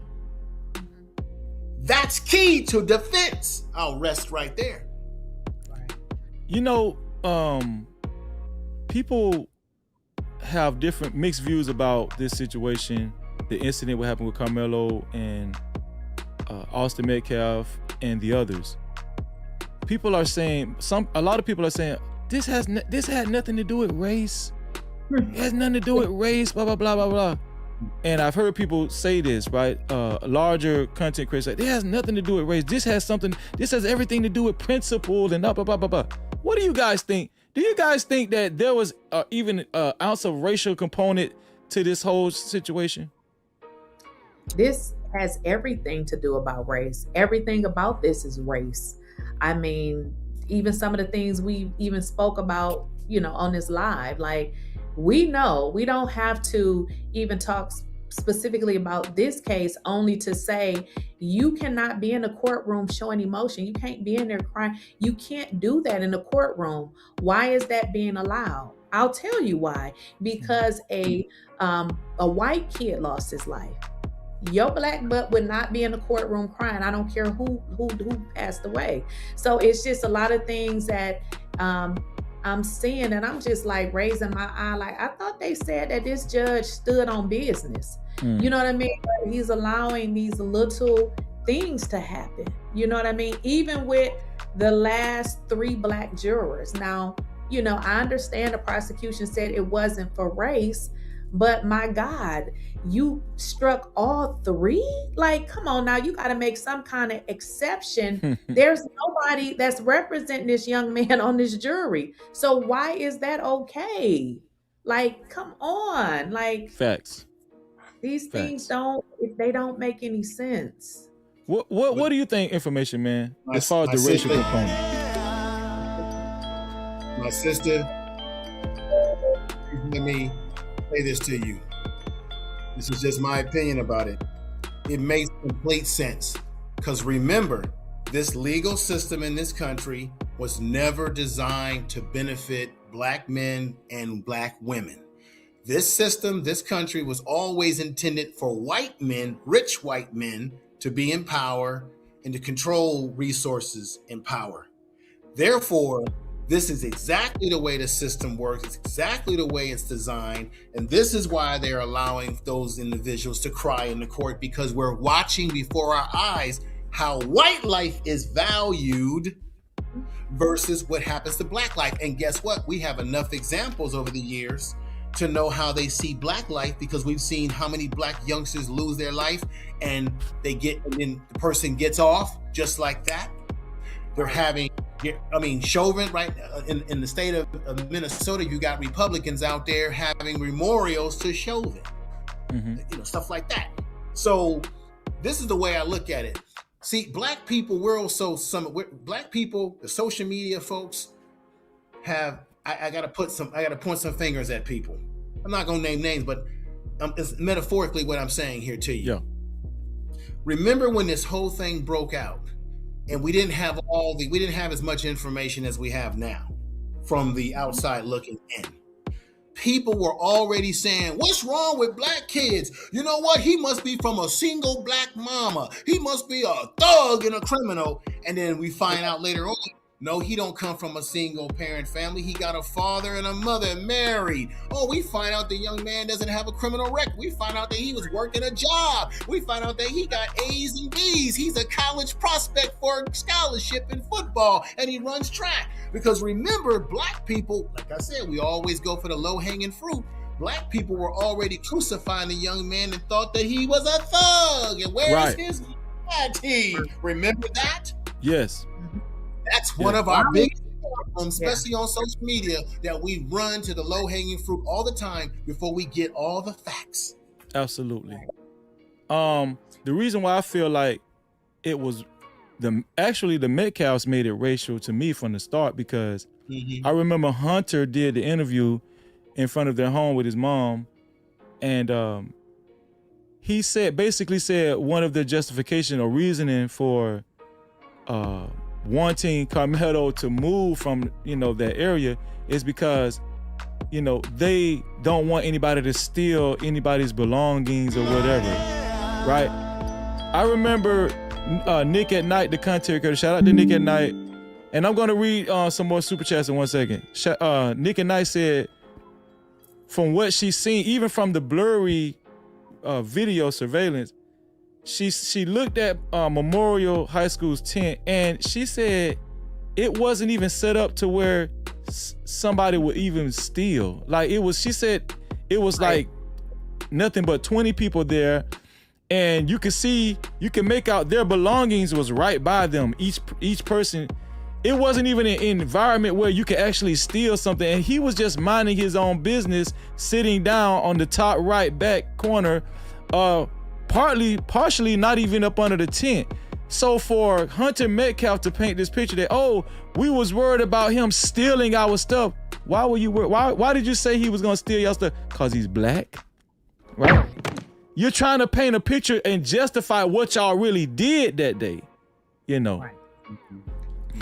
But don't skip over the fact the other statements that were put out there is that it was a rainy day, and that a lot of the kids were getting under tents, and that played some role in why Karmelo got under the tent to get from under the rain that was pouring. And then there was rumor, and I have to say it this way, that there may have been people under that tent that Karmelo Anthony knew or had some association with. Because so I'm saying, when you say that the defense team may have some tricks up their sleeves, I am so curious to know what the witnesses that they're going to call up on that courtroom, what they're going to say about why he was there in the first place. What was his association to some of the folks that were in that tent from the other school? The fact that Austin wasn't supposed to be there, right? Because they kept pushing the narrative that Karmelo Anthony was not supposed to be there. So, which is it? Absolutely. I mean, has a right to be there. Absolutely. Shout out to BreezeReactz again for the $5. He said, Freezy, if you can pull up the article from the Dallas Morning News, it details what happened today and the so-called friend Edwin Parra testimony. Now I tried to enter into Dallas Morning News, but every time I clicked on that link, they require you to buy a subscription. So they won't let you actually read. They won't actually let you read the article unless you buy a subscription. But I tried BreezeReactz. I actually tried. Also, shout out to Mark Perez, tax coach, for the $2. He said, please open the phone lines. Yes, I will open the phone lines. As a matter of fact, I think that's best for me to open the phone lines instead of opening the panel. And Information Man and Keisha are more than welcome to take calls with me as well. You got, whenever you guys feel like you need to go, just let me know, because I'll hold y'all ass hostage. I will hold y'all hostage up here. I'm just letting y'all know. Shout out to Mark Perez, Mark Perez tax coach, for the $2. He said, regardless what we want, this is racial. Yes, it is. No Cap-tivity. Shout out to Mark Perez, tax coach, and shout out to Bridget for the $5. She said, money. Shout out to you, sis. I appreciate it. Go ahead. One more. Shout out to JBK, which brings his sponsorship to $60. To be a co-sponsor, official sponsor of tonight's show has to be $60 or more. He said he will beat the charges on a technicality. Thank you, bro. No Cap-tivity. Go ahead, Information Man. No, I was going to say I'm going to have to step off the panel tonight, but I want to say this.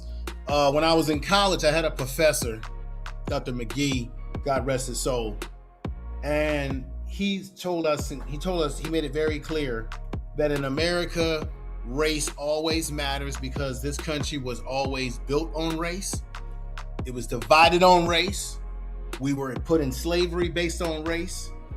and that anyone who tells you that race doesn't matter, that doesn't play a factor in American society, that they are, he said, get the hell away from them as fast as you can. Yeah. Because they're not living in reality. We're not, see, people tend to think that because Barack Obama was president, that we're somehow in this post-racial time. No, we're not, because what did we get out of it? We got Donald Trump, who's bringing us back to the past, right? So absolutely. Race always matters. It always plays a part, especially when it's a direct dynamic where you have a young black male, black woman, white male or white woman. It always plays a role.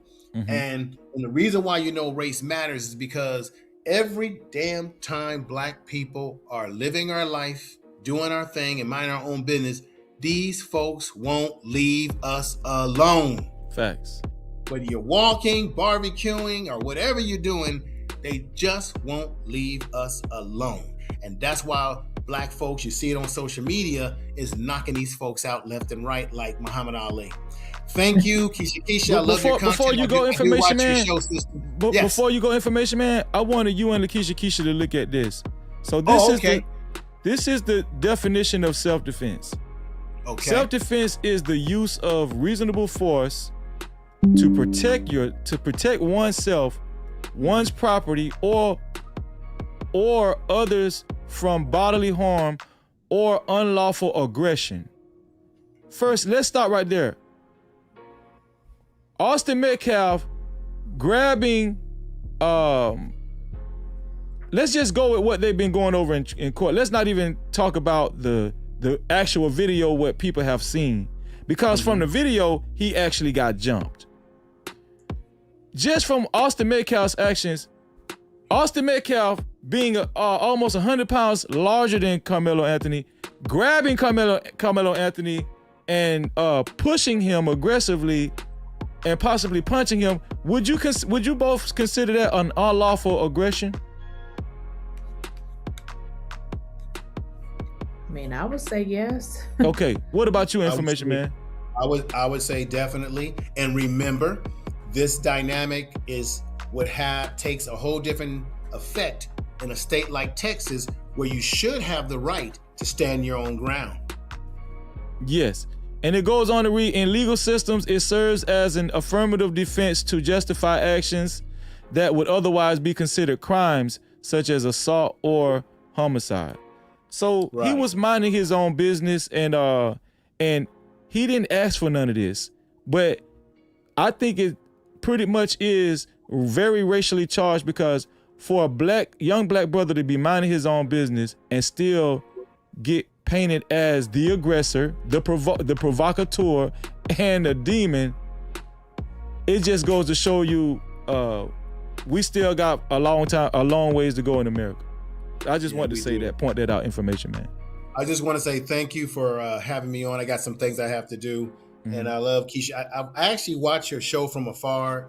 You've been on fire, sister, over there. The way you break things down, you analyze things, and I'm sure you're gonna really put some hot sauce on this one when this whole thing flushes itself out. So I want to thank you for letting me come up, brother. It's been a minute, Freezy. You're doing great things on your channel. And let me shout out to everybody in the chat room. I see my man Jonathan Major there. He follows me. Jonathan Major, I hope you're doing fine, my brother, and everybody. But I'm gonna pop off the channel now, or off the panel, and watch from afar while I take care of some things here. Yeah, and the mod's been putting your link in the chat right along with our sister Keisha. Yeah, I'll be going live tomorrow because I'm going to address some issues around the other case with the young man who was, Cyphers, the young man. Cyrus Belton. Yeah, that one is crazy. It is crazy. That a little bit, and then I'm going to touch a little bit on this topic too, and give my opinion there about that. But I don't want to sound like put out negative energy, but my heart wants to see the young man get victory. Mm-hmm. But my mind tells me that, man, they're cooking the books on this young man if the defense team don't be on their game. But like you all said, they got 2 weeks to cook on these folks. And hopefully they got the witnesses, they got the we're gonna step back and see. Absolutely. Thank you, my son. Thank you. Shout out to Information Man, No Cap-tivity. Let me know if, cause I know this might be past your bedtime, sis. So you let me know. I wanted to tell you, I found somebody in your chat was telling you to bring up.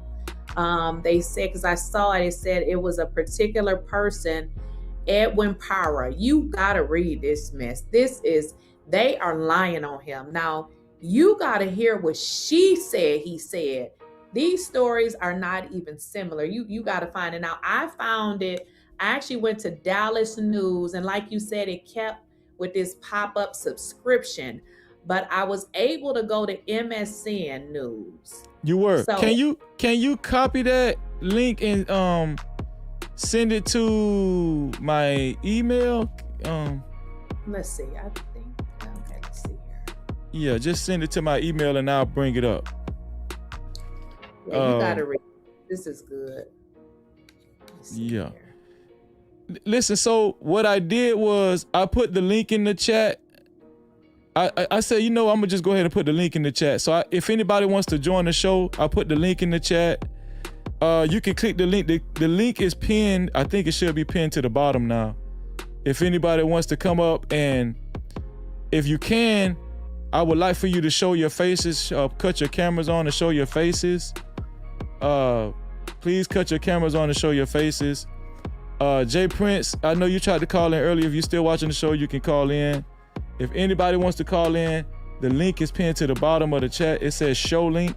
All you got to do is click that link and it'll bring you in, and I'll hear you ring in the back and I'll bring you up. All right. Until then, I'm going to wait for my sister to get this link to me, and we're gonna go over this link. Also, shout out to everybody that's watching. If you're watching us for the first time, please subscribe and hit that notification bell. We're gonna be keeping up updates on this Karmelo Anthony trial.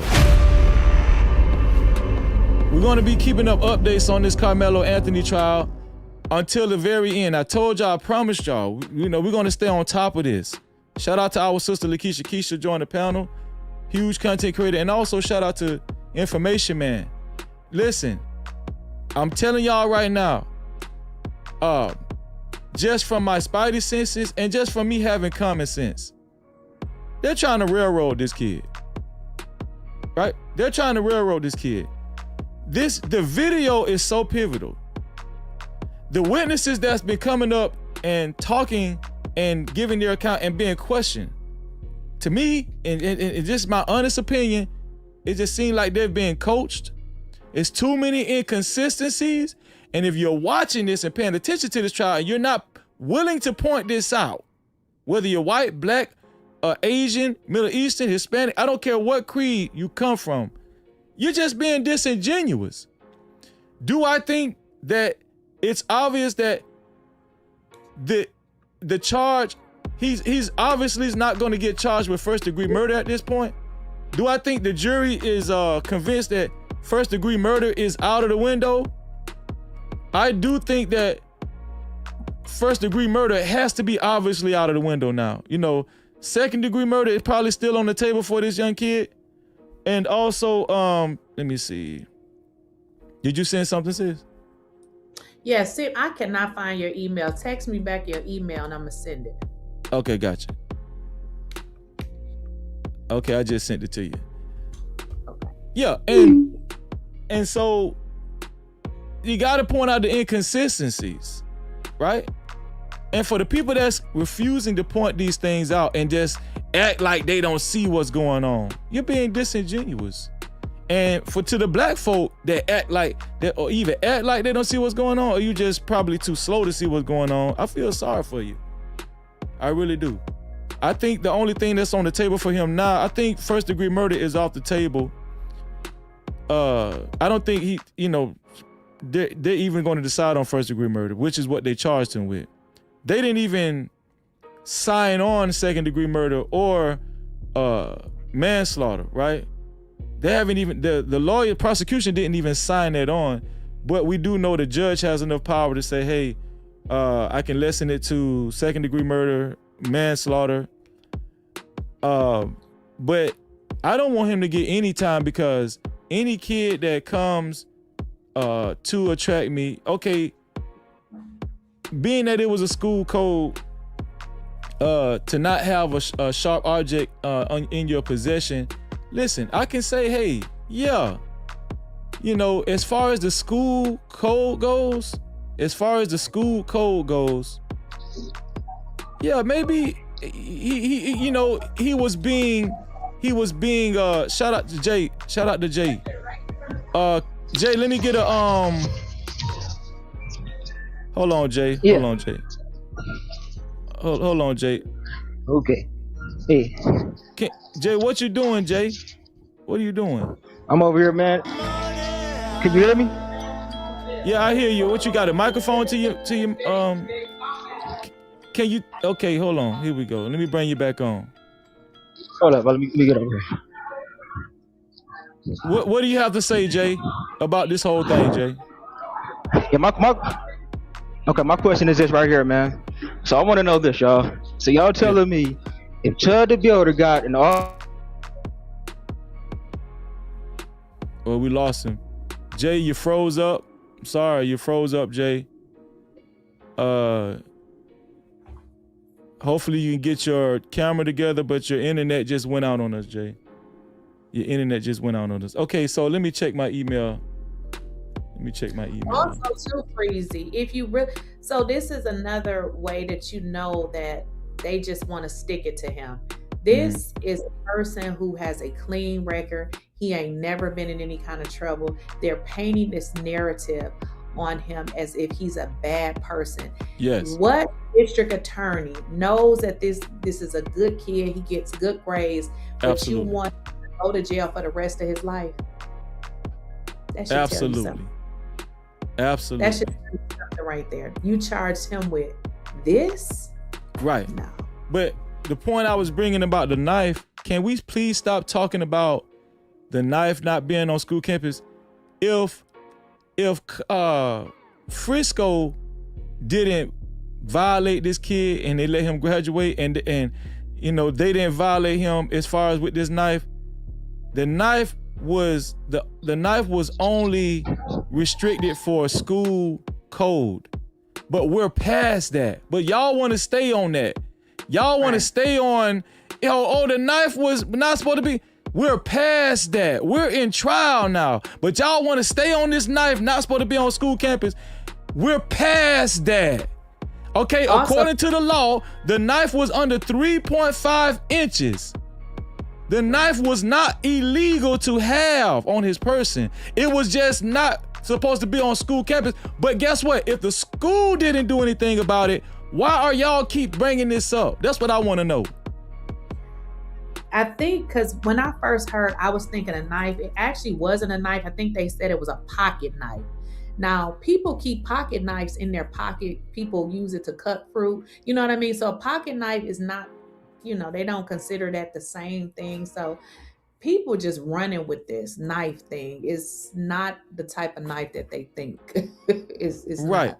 Jay, give me a second, Jay. I'm about to read this article that my sister sent me. Hold on one second, Jay. So let me see. So this go down. Okay. Tell me when it stops it. Okay, let me go look, because I think you went down too far. Okay, you see where it says Karmelo Anthony trial live updates. Yes. Now, okay. Okay, you're gonna go to where it says recent graduate testifies, defense questions passed with Anthony. Here we go. Okay, recent. This is the article that I read earlier. Listen to this, y'all. And I want y'all to tell me what y'all take from this. Is there a button that says more? Because just go down. You go down slow. You'll see it's right there. Right there. You just pass it up. I just passed it. Yeah, go up. Right there. Recent. Continue reading. That's what I was okay. I'm gonna get out the way real quick. Okay. Edwin Parra, a recent Frisco Memorial graduate, was described by prosecutors Saturday as the common denominator connecting Karmelo Anthony to Memorial's tent on the day of the stabbing. Pay attention. Previous testimony has indicated that Anthony chose the memorial tent because he knew Edwin Parra. Parra testified that he knew of Anthony because he was dating a family friend of Parra's at the time. Dating a family friend. He did not consider Anthony as a friend. Parra said he didn't notice Anthony when he first joined his team under the tent on April 2nd, 2025, but told the jury Anthony got everyone's attention when he suddenly inserted himself into a conversation about the school's football team. Quote unquote, y'all are ass. He recalled Anthony saying of the players. When Metcalf questioned Anthony about why he was there, Parra said Anthony became increasingly agitated, allegedly saying, "You're not going to move me. You're a bitch, and you're going to have to move me." Parra said it wasn't surprising to see Metcalf intervene. He was always leading and protecting us. Parra testified the argument mounted to little more than trash talk until Anthony put a hand inside his backpack. After Anthony allegedly warned, quote unquote, touch me and see what happens, Metcalf shoved him in an effort to move him from the seat, he said. Seconds later, Metcalf was wounded. Through tears, Parra described seeing what appeared to be a hole in Metcalf's chest as he ran to find coaches who could help. Asked whether Anthony had any reason to stab Metcalf, Parra replied, "No, sir." Toby Shook, the defense attorney, challenged Parra's characterization of his relationship with Anthony, presenting a series of photographs, text messages, and social interactions that suggested the two teenagers had spent significantly more time together than what Parra described.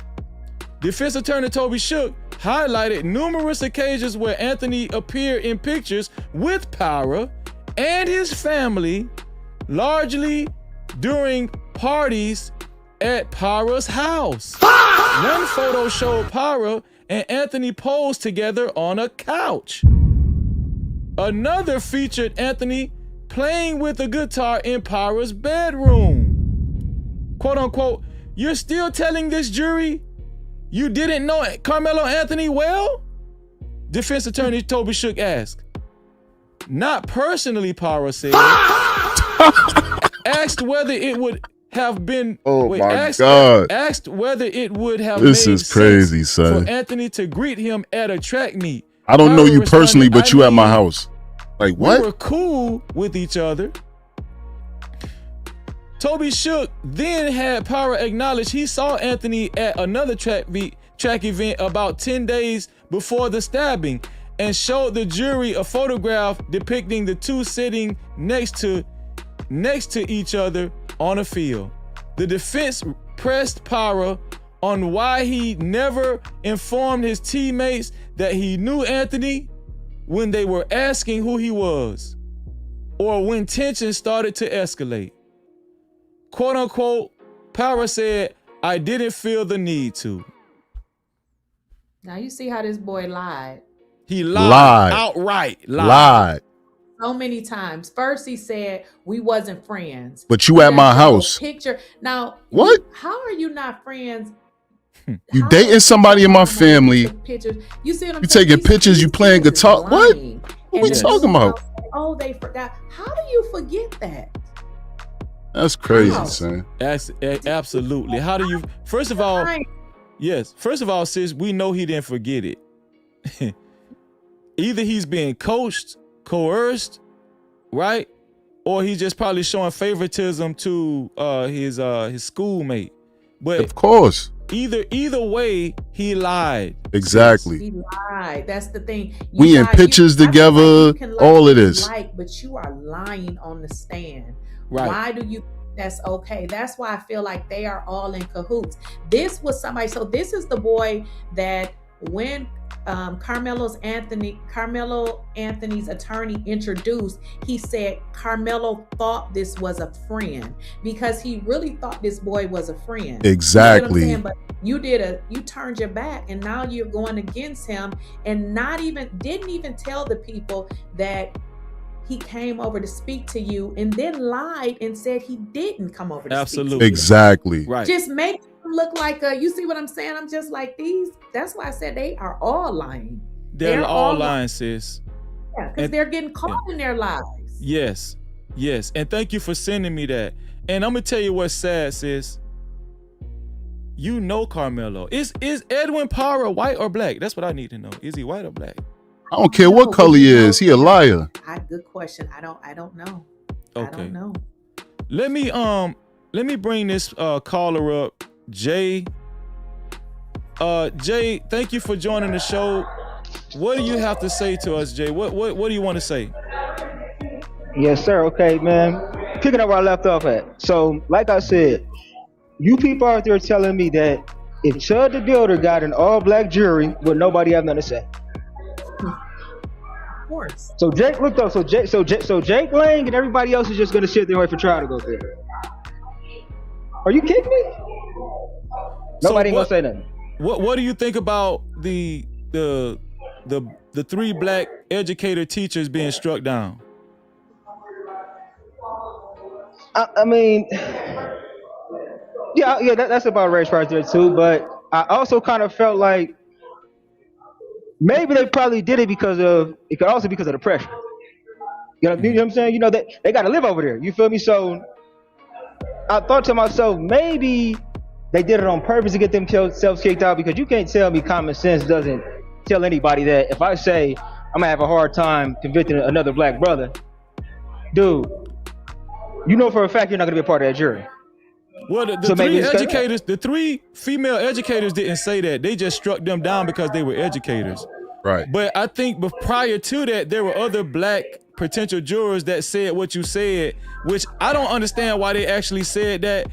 You should have just kept that shit to yourself, right? So you can make it on the jury. So yeah, go ahead, Jay.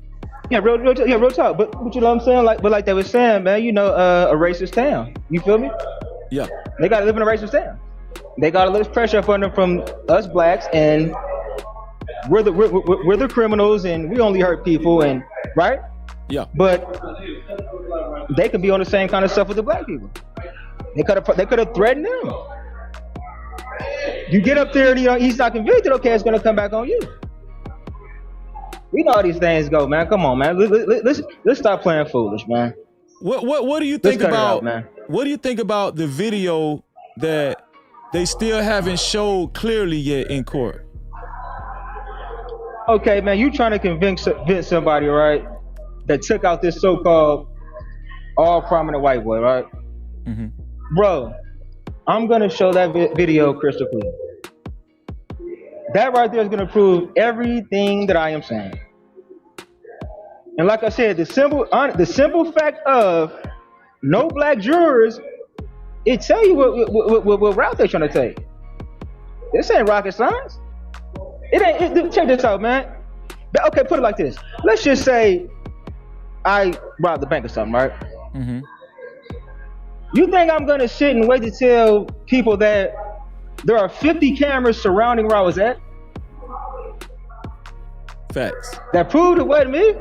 So you're telling me I'm gonna wait until the police get called, I get put in handcuffs, I go up there and I go get booked, I get in my cell, I go to my arraignment, then I get another arraignment, then it's time for trial, right? And then I'm gonna wait until trial, until the judge is saying, okay, well, what do you guys think the verdict is to the jury?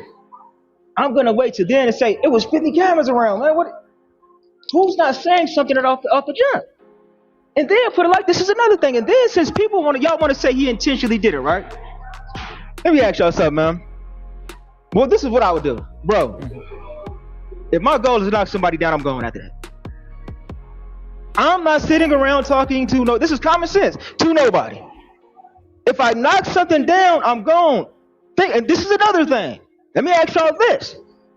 If that was his intentions when he was talking to his coach, Why do you tell his coach, oh, but he's not gonna pass away? That's a great point. He wasn't even thinking that he killed somebody. Dude, that lets you know that's not the intentions. Right. Exactly. Listen to me. Look, listen. If that was my point, bro, he would have been gone. Right. Who's standing there? Are you serious? Yeah. You got other races telling black people how their mind works, telling them what their personal experiences are. Dude, right. If you're not, I don't know you from a can of paint. How are you gonna tell me, man, what I go through every day? Right. Man, check this out, man. I'm over here. Look, I got my work uniform on, man. Do you know I've been out here in Vegas for 10 years, man, right? Mm-hmm. Do y'all know, man, the same people in these casinos, same security guards still bother me? I don't do nothing wrong. You would think that even after 5 years, I come here, I watch sports. The same people are seeing me literally every single day. Think about this. So after 10 years, you're telling me that you can't figure out what a person's on? I don't bother nobody about it. Can I tell y'all this? Let's just say me as an adult and I was at a bar, right? Let me when you're not talking, Jay, just mute because you hear background noise or whatever.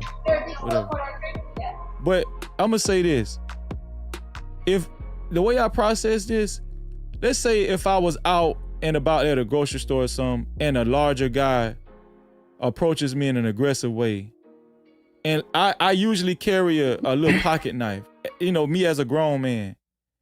And let's say this guy has some size on me. I'm 5'9", but this guy is 6'2", and he's close to 100 pounds more than me. And he knows jiu-jitsu. I think we keep forgetting that Austin Metcalf knew jiu-jitsu. If that happened to a grown-up in public at a stand your ground state like Florida or Texas or something, I don't even think it would be this big of a deal. I think that person that actually used this knife to get that bigger person off of them, like, it would be self-defense all day. It'll be stand your ground all day. It's like they're trying to play into Austin Metcalf it's like they're making him a hero, a Frisco hero, Yeah, but see, and this is another thing, man. What twin brother, that the rule isn't you fight my brother, you gotta fight me. My baby mama's a twin. I'm telling you like this. I don't care who it is. You fight her, you gotta fight her. Ain't nobody dude. And think about it. Not just how big he was. So y'all telling me, if you get approached by 4 or 5 people, bro, the first thing I'm finna get jumped. Right. That's a fact. Nobody has to say nothing, bro. Listen to me, bro. I'm about to get jumped. I'm finna take off first. I'm finna get took off on. Have you ever got jumped before? I'm taking off. Have you ever got jumped before in your life? Yeah. No. I box. I get jumped all the time. Okay, there you go. Me too. I got jumped before. Yeah. So I got jumped right where I'm at. Well, here's the thing. Especially if you've gotten jumped before, and let's just say 4 people approach you aggressively again, are you gonna let that happen again, Jay? Duh. Okay, right. Okay, listen, check this out.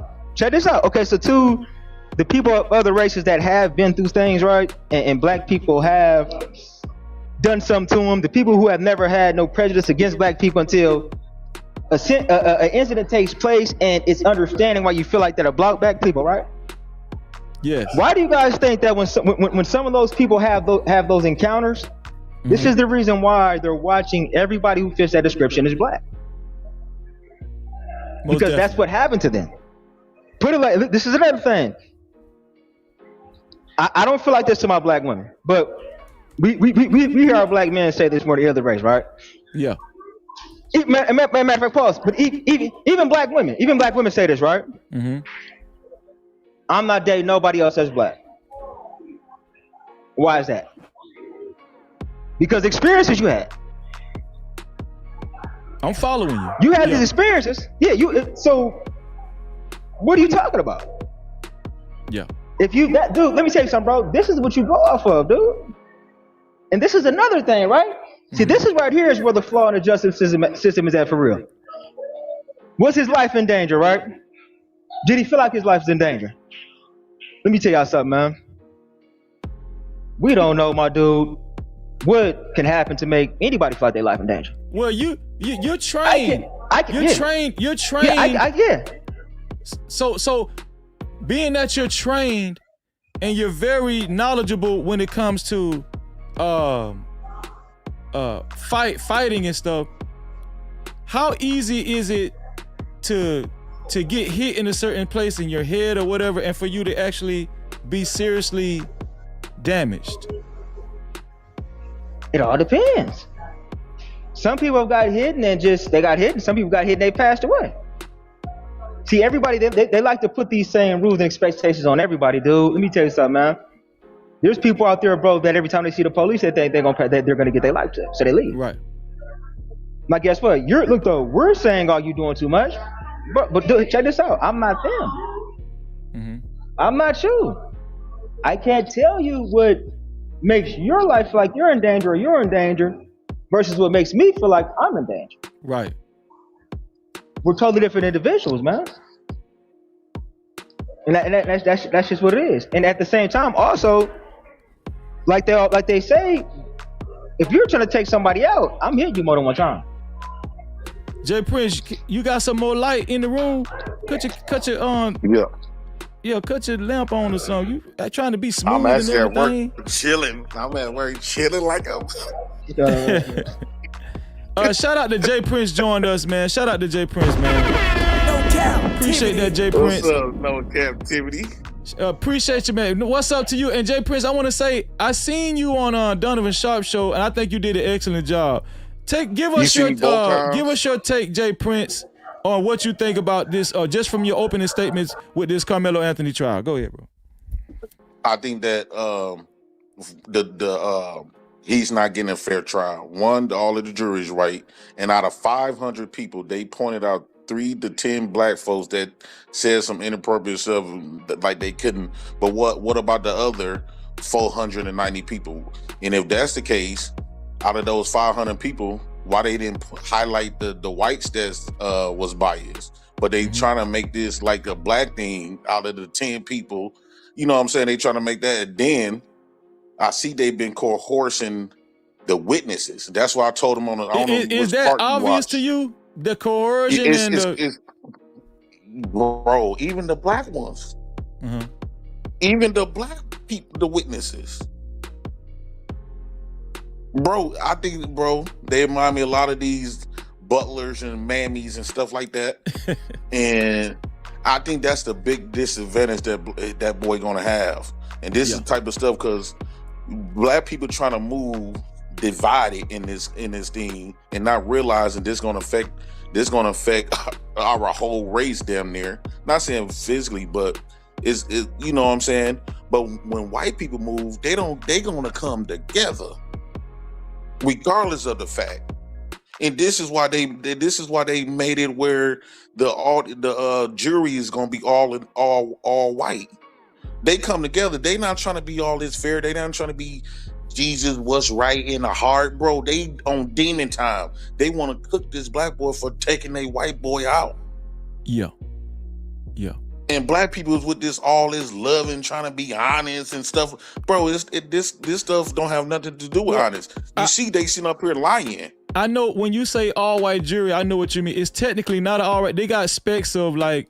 I think they got a couple of Asian, they got Middle Eastern. But even with you, I know how you think. You still think these people they still classify as white to you in your book. They still classify white. Look at the Asian that deleted the black boy. Yeah. He got shot in the back, right? And guess what? He got off. Last time I checked, you can't shoot nobody in the back that's running from you. It wasn't like he was running and shooting back at him. But this is what I'm saying. The system is gonna defend theirs, and Asians plays a big role in America, right? So it's all politics. But black people are so damn stupid. They so Jesus bound, and they not try to ride for their own, even in the wrong sometimes. Every race does it. They doing it for Austin right now. And I'm not saying that Karmelo Anthony is wrong because he did what he's supposed to. That boy ran up, he shortened his distance enough to get stabbed. It wasn't like Karmelo Anthony went up there and chasing him to stab him. If that was the case, he would have stabbed him multiple times. He only stabbed him one time, dropped the knife. He didn't even know the boy was dead. And I personally think if we're gonna listen to anybody, including outside of the witnesses stuff, we should listen to Karmelo Anthony because he's the only one being honest. He admitted to committing the M. Why you put your hands on me? Go read up on Texas law. If a white boy was approached by, I don't care, black boys and white boys, I don't even care about the color, but let's just flip it for a minute. If a white boy was approached by 4 black boys or 2 white boys and 2 black boys, the way Karmelo was, and they put their hands on him trying to tell him he got to move from somewhere, and according to the video that the man Dwayne said he saw, they beat him up. They roughed him up. Like, it wasn't no just verbal exchange. They put their hands on him. Go read Texas law and then apply it to said case, the details of said case, and then come back with a conclusion and then reverse the races. If Karmelo was white and Austin was black, I would feel the same exact way. He did what he had to do to get out of the situation. He acted spontaneously, ran away. It was not malicious. What are we talking about? For certain black folk, and we know what kind I'm talking about. We know. And dear motherfucking house niggas. We know what we motherfucking house niggas. Man, because everybody else don't want to be no motherfucking house nigga like you. Why do you think it's so hard for them to really see it how we see it, and to at least be critical, to be more critical of what's going on in this trial? Like, even you called it, Jay Prince. You see the inconsistencies. You see the foul play that's going on. Why do you think it's so hard for these people, other black folk, to actually even be critical about what's really obviously going on? Because those black people are used to seeing black people been dying in the hands of whites, right? So it kind of shocking to see whites dying in the hands of blacks. They don't want that. And then they benefit from whites. Most of these people got jobs, got careers and stuff, and they don't want to come off like they defending the black man or the black boy. And so they gonna think about their education, their finances, before they try to think about some black empowerment shit. So if they don't want they want to prove to the white man that all of us don't think like them ninjas and from the hood anyway. So they trying to get acquiesced to the system, and they will go above and beyond, even if that means sacrificing a few black boys, some black men, who out the bell. But you could tell that this boy is a good boy. I ain't never known no thug that got an education, got A's and B's, 3-point grade average, education, football, and all this other type of stuff. He ain't sitting up there on the street selling dope. But Jay, they calling him a thug. They gotta say that. They gotta say that. I know he ain't no thug. No, he a good kid. It don't matter. He was black. Grow up to be a good butler. Crazy, bro. If it wasn't for sports. You know, he wasn't no criminal type of dude. Right. You know that. Oh, exactly. You can look at that boy, his whole life story don't scream thug. That's a fact. First off, he had his mom and his daddy. He been raised with his mom and his dad. Yeah. They prominent people, right? So he don't have that struggle. Because had he would have been a thug, he would have jabbed him more than one time. I heard you say... Go ahead. I'll cut you off. It just seems like those people is trying to victimize Austin, and I think they probably done had a meeting. I think that school had a meeting before this court, and in court they was testing them. You know, it been a couple of people to come out saying that they lied, so they've been sitting up there and try to make up a story. Karmelo Anthony it's like everybody teamed up against him. And then it don't help that you got black teachers telling them. When I first heard that the black gym teacher said that he gave the white boy permission to chastise this boy or to manage the thing, bro, I knew that was some bullshit. I think he want to keep his job. I just think that Karmelo Anthony don't got black folks to ride for him. And I hate to see this, bro. I hate they to see cowards. it, bro. They cowards, man. It burns my soul. Jay, if you was in trial and your life was on the line, you facing life in prison, and you know it's 4K video surveillance out there that tell the whole story, that could more than likely get you off and just be hands down prove your innocence. But the way they showing the tape is they're making sure it's blurry and all that. How would you feel in court, Jay Brent? I would, bro. That means it's been constructed to be that way because they know what you gonna get out of a blurry tape, right? And I guarantee you, when this stuff was happening, one of those kids got the actual video, but it's gonna make Austin look bad. It's gonna probably make his brother. I personally believe when you look up the stand your ground law in Texas, he should be getting off. The only person should be going to prison for that boy's death is his brother. Because according to the law, in Texas, stand your ground law. If you're not provoking the situation, if you're not being somewhere that's illegal, I read that earlier, and you're not committing a crime, right? And you're not committing a crime. I read that earlier. Doing neither of that. Actually, Austin then was committing a crime when they said, "Come on, let's go make this black boy move out the rain to embarrass him and make him just feel some type of way." And then they went over there assaulting. Right? Why you put your hands on me? A battery on this it wasn't just words. Why you put your hands on me? His brother died in the process of committing a crime. Had that wouldn't have been in reverse, people would have went to jail for that. If me and you went to do that same thing, one of us would have died. One of us would have been in prison for either one of our deaths while committing a crime. What do you say to the people that heard you say that, what you just said, but they say, yeah, Austin, maybe he shouldn't have put his hands on her, but Karmelo was more wrong for whipping out a knife to defend himself. He shouldn't have defended himself with a knife. He was outnumbered. Being you don't have to wait to see somebody pummel you to death. I would tell them they could go to hell with gasoline draws. If that's the case, they need to lock up every white person that got away with shooting black people, including that Cyrus case. Because what it seems like to me, this is where I don't know why. How come they not bringing up Austin? How come you can hear me? Yeah, I hear you. How come they not bringing up Austin history as far as like, was this the type of kid that's a bully? Because it sounds like, based on pattern of behavior, he has a bullying spirit. Had he would have went over there, let's say the manager, the teacher did make him in charge.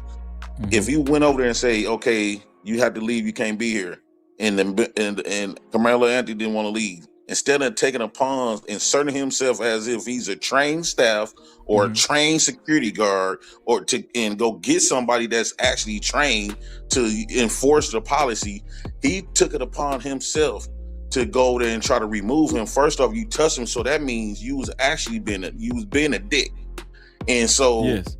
And you kept pressing the lines. You came close. You violated his 3 feet of space to be able to get stabbed.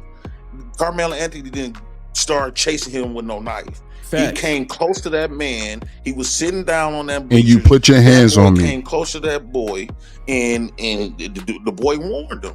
And he should have been stabbed the first time you touched him. So he gave you warning. Now they. And according to the video, Karmelo tried to get away the first time. They grabbed him. And pulled him back in.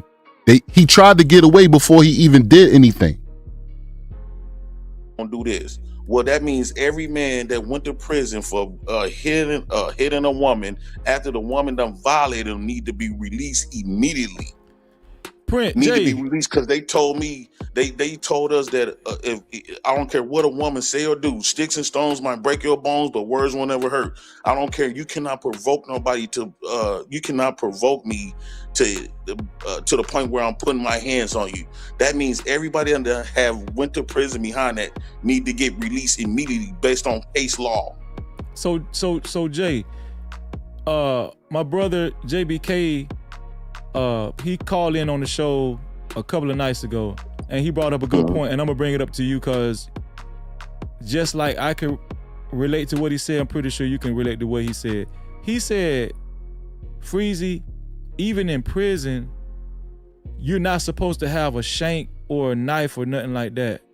But there have been inmates that have gotten off on stabbing another inmate because they tried to jump him, or they tried to attack this inmate. The inmate got charged with the shank. He got charged with the knife, but he ain't get charged with the murder. Have you heard this before when incarceration and all that? Absolutely. Because when your life in danger, yes, you're not supposed to have, it's almost like being a felon with a gun. So if I'm a felon, and let's just say I'm not supposed to have a gun, to rob me and stuff, and I see a gun, I get the right to use it. Yeah, I might go to jail for not having no gun, but I got to still have the right to protect myself. Yeah. And they trying to take that away from them. I think they would have been more okay with when Karmelo Anthony would have been dead and Austin would have been lived. They would have painted that picture and would have got that boy off, and Austin would have walked free with his death. And this is what America is used to. It's bad enough, black man, you cannot take the life of a white man or anybody white, but let alone a child. They not looking at Karmelo Anthony like a kid playing sports. They looking at him like a grown ass nigga off 3rd Street off the east side. That's how they looking at him. And so they trying to paint this picture. I knew when I was hearing them people were saying what the witnesses was talking about, I knew for a fact that was illustrated like that. That wasn't real. That wasn't none of that. All of them is teaming up. That's what kids do, right? And I guarantee you, if they give all of them kids a lie detector test and they tell them, now you flunked this lie detector test, you could possibly face charges, do some prison time behind you lying. I guarantee you a lot of people gonna be coming out here changing their story. Saying, okay, that's not what happened. Austin Metcalf, pretty much they've painted him into like an American hero. He's not just a Texas hero no more.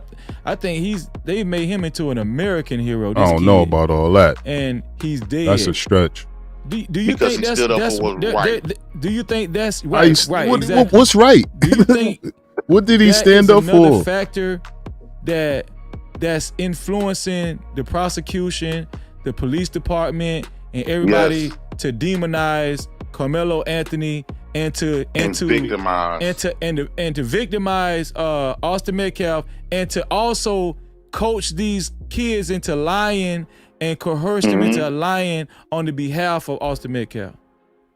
Yes, the optics look so. The optics looking like white people is very smart. They very intelligent. See, yeah, they wrote the rules. They wrote the laws of the rules, so they know the loopholes of these rules. And all of this stuff is a play, right? This is the reason why they hyper focus on the 3 women that said that I can't convict no black boy. You know, I'd rather talk to the people who didn't get chosen by the jury, because you know white people gonna narrate their own thing. It's all in the optics. The optics is we're gonna paint Karmelo Anthony like a thug, right? He came with a knife he wanted to delete this boy. They already saying he was a gangster and he was a very aggressive and all this other type of stuff. I said, how the man was aggressive? He's sitting down and motherfuckers come fucking with him. Exactly. See, the problem is white people have they skip over that. And that he wasn't supposed to be there. What to do? Blacks what to do. It's you see it in our conversations. When white people show up, they always try to tell us what we don't know and what they should and what we should know based off their perspective. You walk in life, white people always gonna come and tell you, you breaking the rules. That's not the rules. You got the Karens. right? The Karens always trying to tell you go all out their way, citizen arrest and shit. Basically, what that boy did was somewhat like a citizen detainment. He tried to detain Karmelo Anthony. Mm-hmm. And since Karmelo Anthony looked at him like a peer, no, who are you? I guarantee you. Exactly. I feel the same way, bro. Exactly. Let's go back to high school. How you going to tell me to move from somewhere? Go get the coach. If the coach come tell you to move, that's totally different. Hell no. And if that gym teacher instructed that boy to do that, he instigated a problem. He should have known that would have never worked out the way that he thought it was going to work out. I won't never, as a teacher, if I would have been a teacher, I would have never tell no kid to go try to chin check another kid, knowing that's going to start a problem. Exactly. Come on, bro. You're not doing your job. Come on, I think that teacher made that up to protect the image of Austin, because they also protecting the brother. Because if that brother, if they literally came over there and been aggressive to them, the brother could possibly have charges, commit a crime. They literally committed a crime and died in the process. So the brother need to be on trial and convicted. Yeah, I agree. I guarantee you, if me and you would have did that to a white boy and I died, you'd have went to prison for my death. Exactly. Easy. Exactly. And here's another thing, Jay Prince. I want you to speak on this too. They trying to say this had nothing to do with race because it was two other black guys with Austin and his brother Hunter. It was two black guys with them too for Memorial that went to Memorial High School, and this is what I want to tell people. They saying it had nothing to do with race because it was two black guys that was with Austin during the event. Mm-hmm. Has anybody ever considered that those two black boys, they might be some young black coons? Facts. They might be some young house ninjas. Facts. Right, or they probably be biracial. They call them biracial. Yeah, exactly. Black. I want to see these so-called black kids. And bro, the way these young black folks it's easy for them to get, they go all out their way to prove that they not on this pro-black stuff. Mm-hmm. They trying to do what is right. I'm a good one. I'm a good one, Massa. I'm one of the good ones. You ain't got to be afraid of me. Trust these black people, bro. I agree with you. I can listen to the story, bro. And you could just about tell what went down. That boy I could tell he sat on the bleachers because it was raining. The opposite team, which is Austin, come over there and said, let's move this boy, let's move him around. And they thought it was funny, right? And so when they came up there and they wanted to see him get all soaked and wet so they can make a joke out of him, right? And so since Karmelo Anthony said, man, I ain't finna go nowhere, man. I ain't finna go out there in the rain. You know what I'm saying? What you mean I got to leave? And they started getting overly aggressive. And he said, man, hey, look, they probably was arguing. And then all the rest of the boys was, all piling all around them. And one thing that's not being mentioned, in 2026, you go to fight one person, you're going to have to damn near fight everybody. Right. Because there's a possibility you're going to get jumped. And so the boy touched him first. You could tell he didn't really want to fight because he would have stabbed him then. Right. And so it go from touch me and find out. And the boy touched him. So that means the boy is kind of being a bully. And so the dude say, you punch me, you move out the bam. So he go to pushing on him. What comes after the pushing? You already violating his space. You already put. According to the video, the man said the headlock. You know what I'm saying? He put him in the headlock, whatever. Austin, Karmelo tried to get away. He grabbed him by the hoodie and pulled him back. So he tried to get away.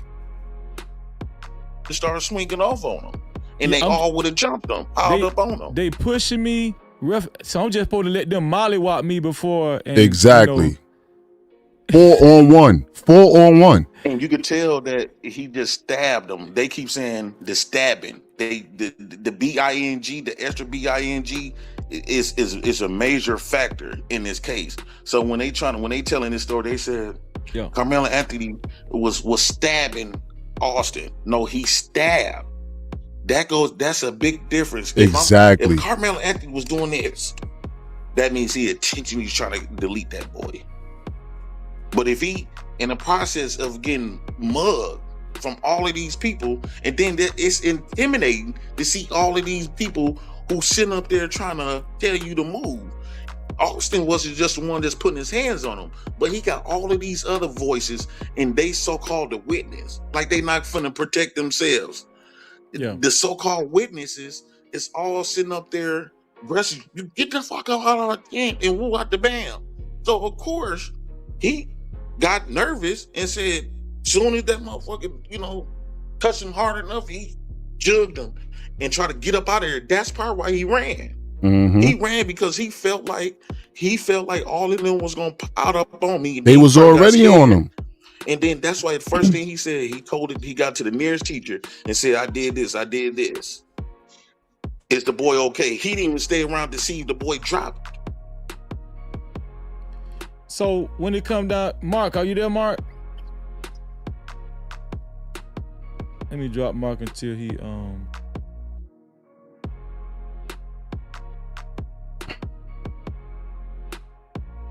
Listen, man, we gonna leave that where it's at, man, until further notice. I just want to say this, right? I appreciate everybody who tapped in with me to go over this live. Shout out to Freezy, No Cap Freezy. Over there, y'all go over there and patronize his channel. Yo, you gotta read, man. We gotta read, and we gotta get all the details before we start coming to these conclusions, because a lot of these conclusions that I see y'all coming to is clear as day, rooted in hatred and prejudice. You understand? Y'all don't have no details on what actually happened. None of us seen the video. I attempted to inform my audience with a video I posted earlier where a gentleman named Dwayne saw the actual stadium surveillance footage, and he told you step by step, play by play, what happened. Karmelo was over there talking to somebody he assumed was a friend. 4 to 8 young men walked over to him or hurried over to him. 2 to 4 of them veered off. The other 4, Austin and Hunter, the 2 brothers, and 2 black boys, went over to Karmelo and surrounded him. They had words, which led subsequently to a physical interaction where they touched him. The man said when they beat him up. That's what he said, quote unquote. They beat him up. They was beating on that boy. Put him in the headlock. He tried to get away. They grabbed him by his hoodie and brought him back. Go read Texas law, self-defense law under Texas. Don't listen to me. Go read the law. Then go listen to the accounts of what people said who seen the video, and then apply it to what they saying it was on the video. Take your feelings out of it. I don't got no feelings when it's come to this. I don't care what the colors are. I hate bullies. And this situation sounds like a situation where this young man overstepped his boundaries, and he unfortunately lost his life. That's what this is. But unfortunately, we live in a country where hate comes before education, comes before morality. It's sad. Y'all got to do better, man. But I promise you, anytime I speak on something, I'm going to always do my due diligence to go read up on it, get the accounts, the factual accounts of what happened, regardless of who the players are in the story. I could care less. If Karmelo was a white young man and 4 black boys, or 2 white boys and 2 black boys walked up to him and they put their hands on him trying to tell him he need to move from somewhere and he's not welcome, whatever the case may be, I would feel the exact same way.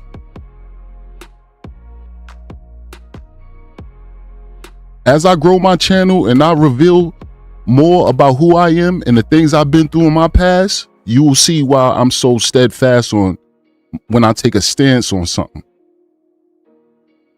I grew up playing hockey before I ever touched the basketball. I had mentors who was Caucasian. So I just say that I don't even want to like to say stuff like that because that shouldn't matter. But obviously, it has to have some, you know, it has to apply when you talking to people, because again, they don't know who you are, they don't know what you've been through.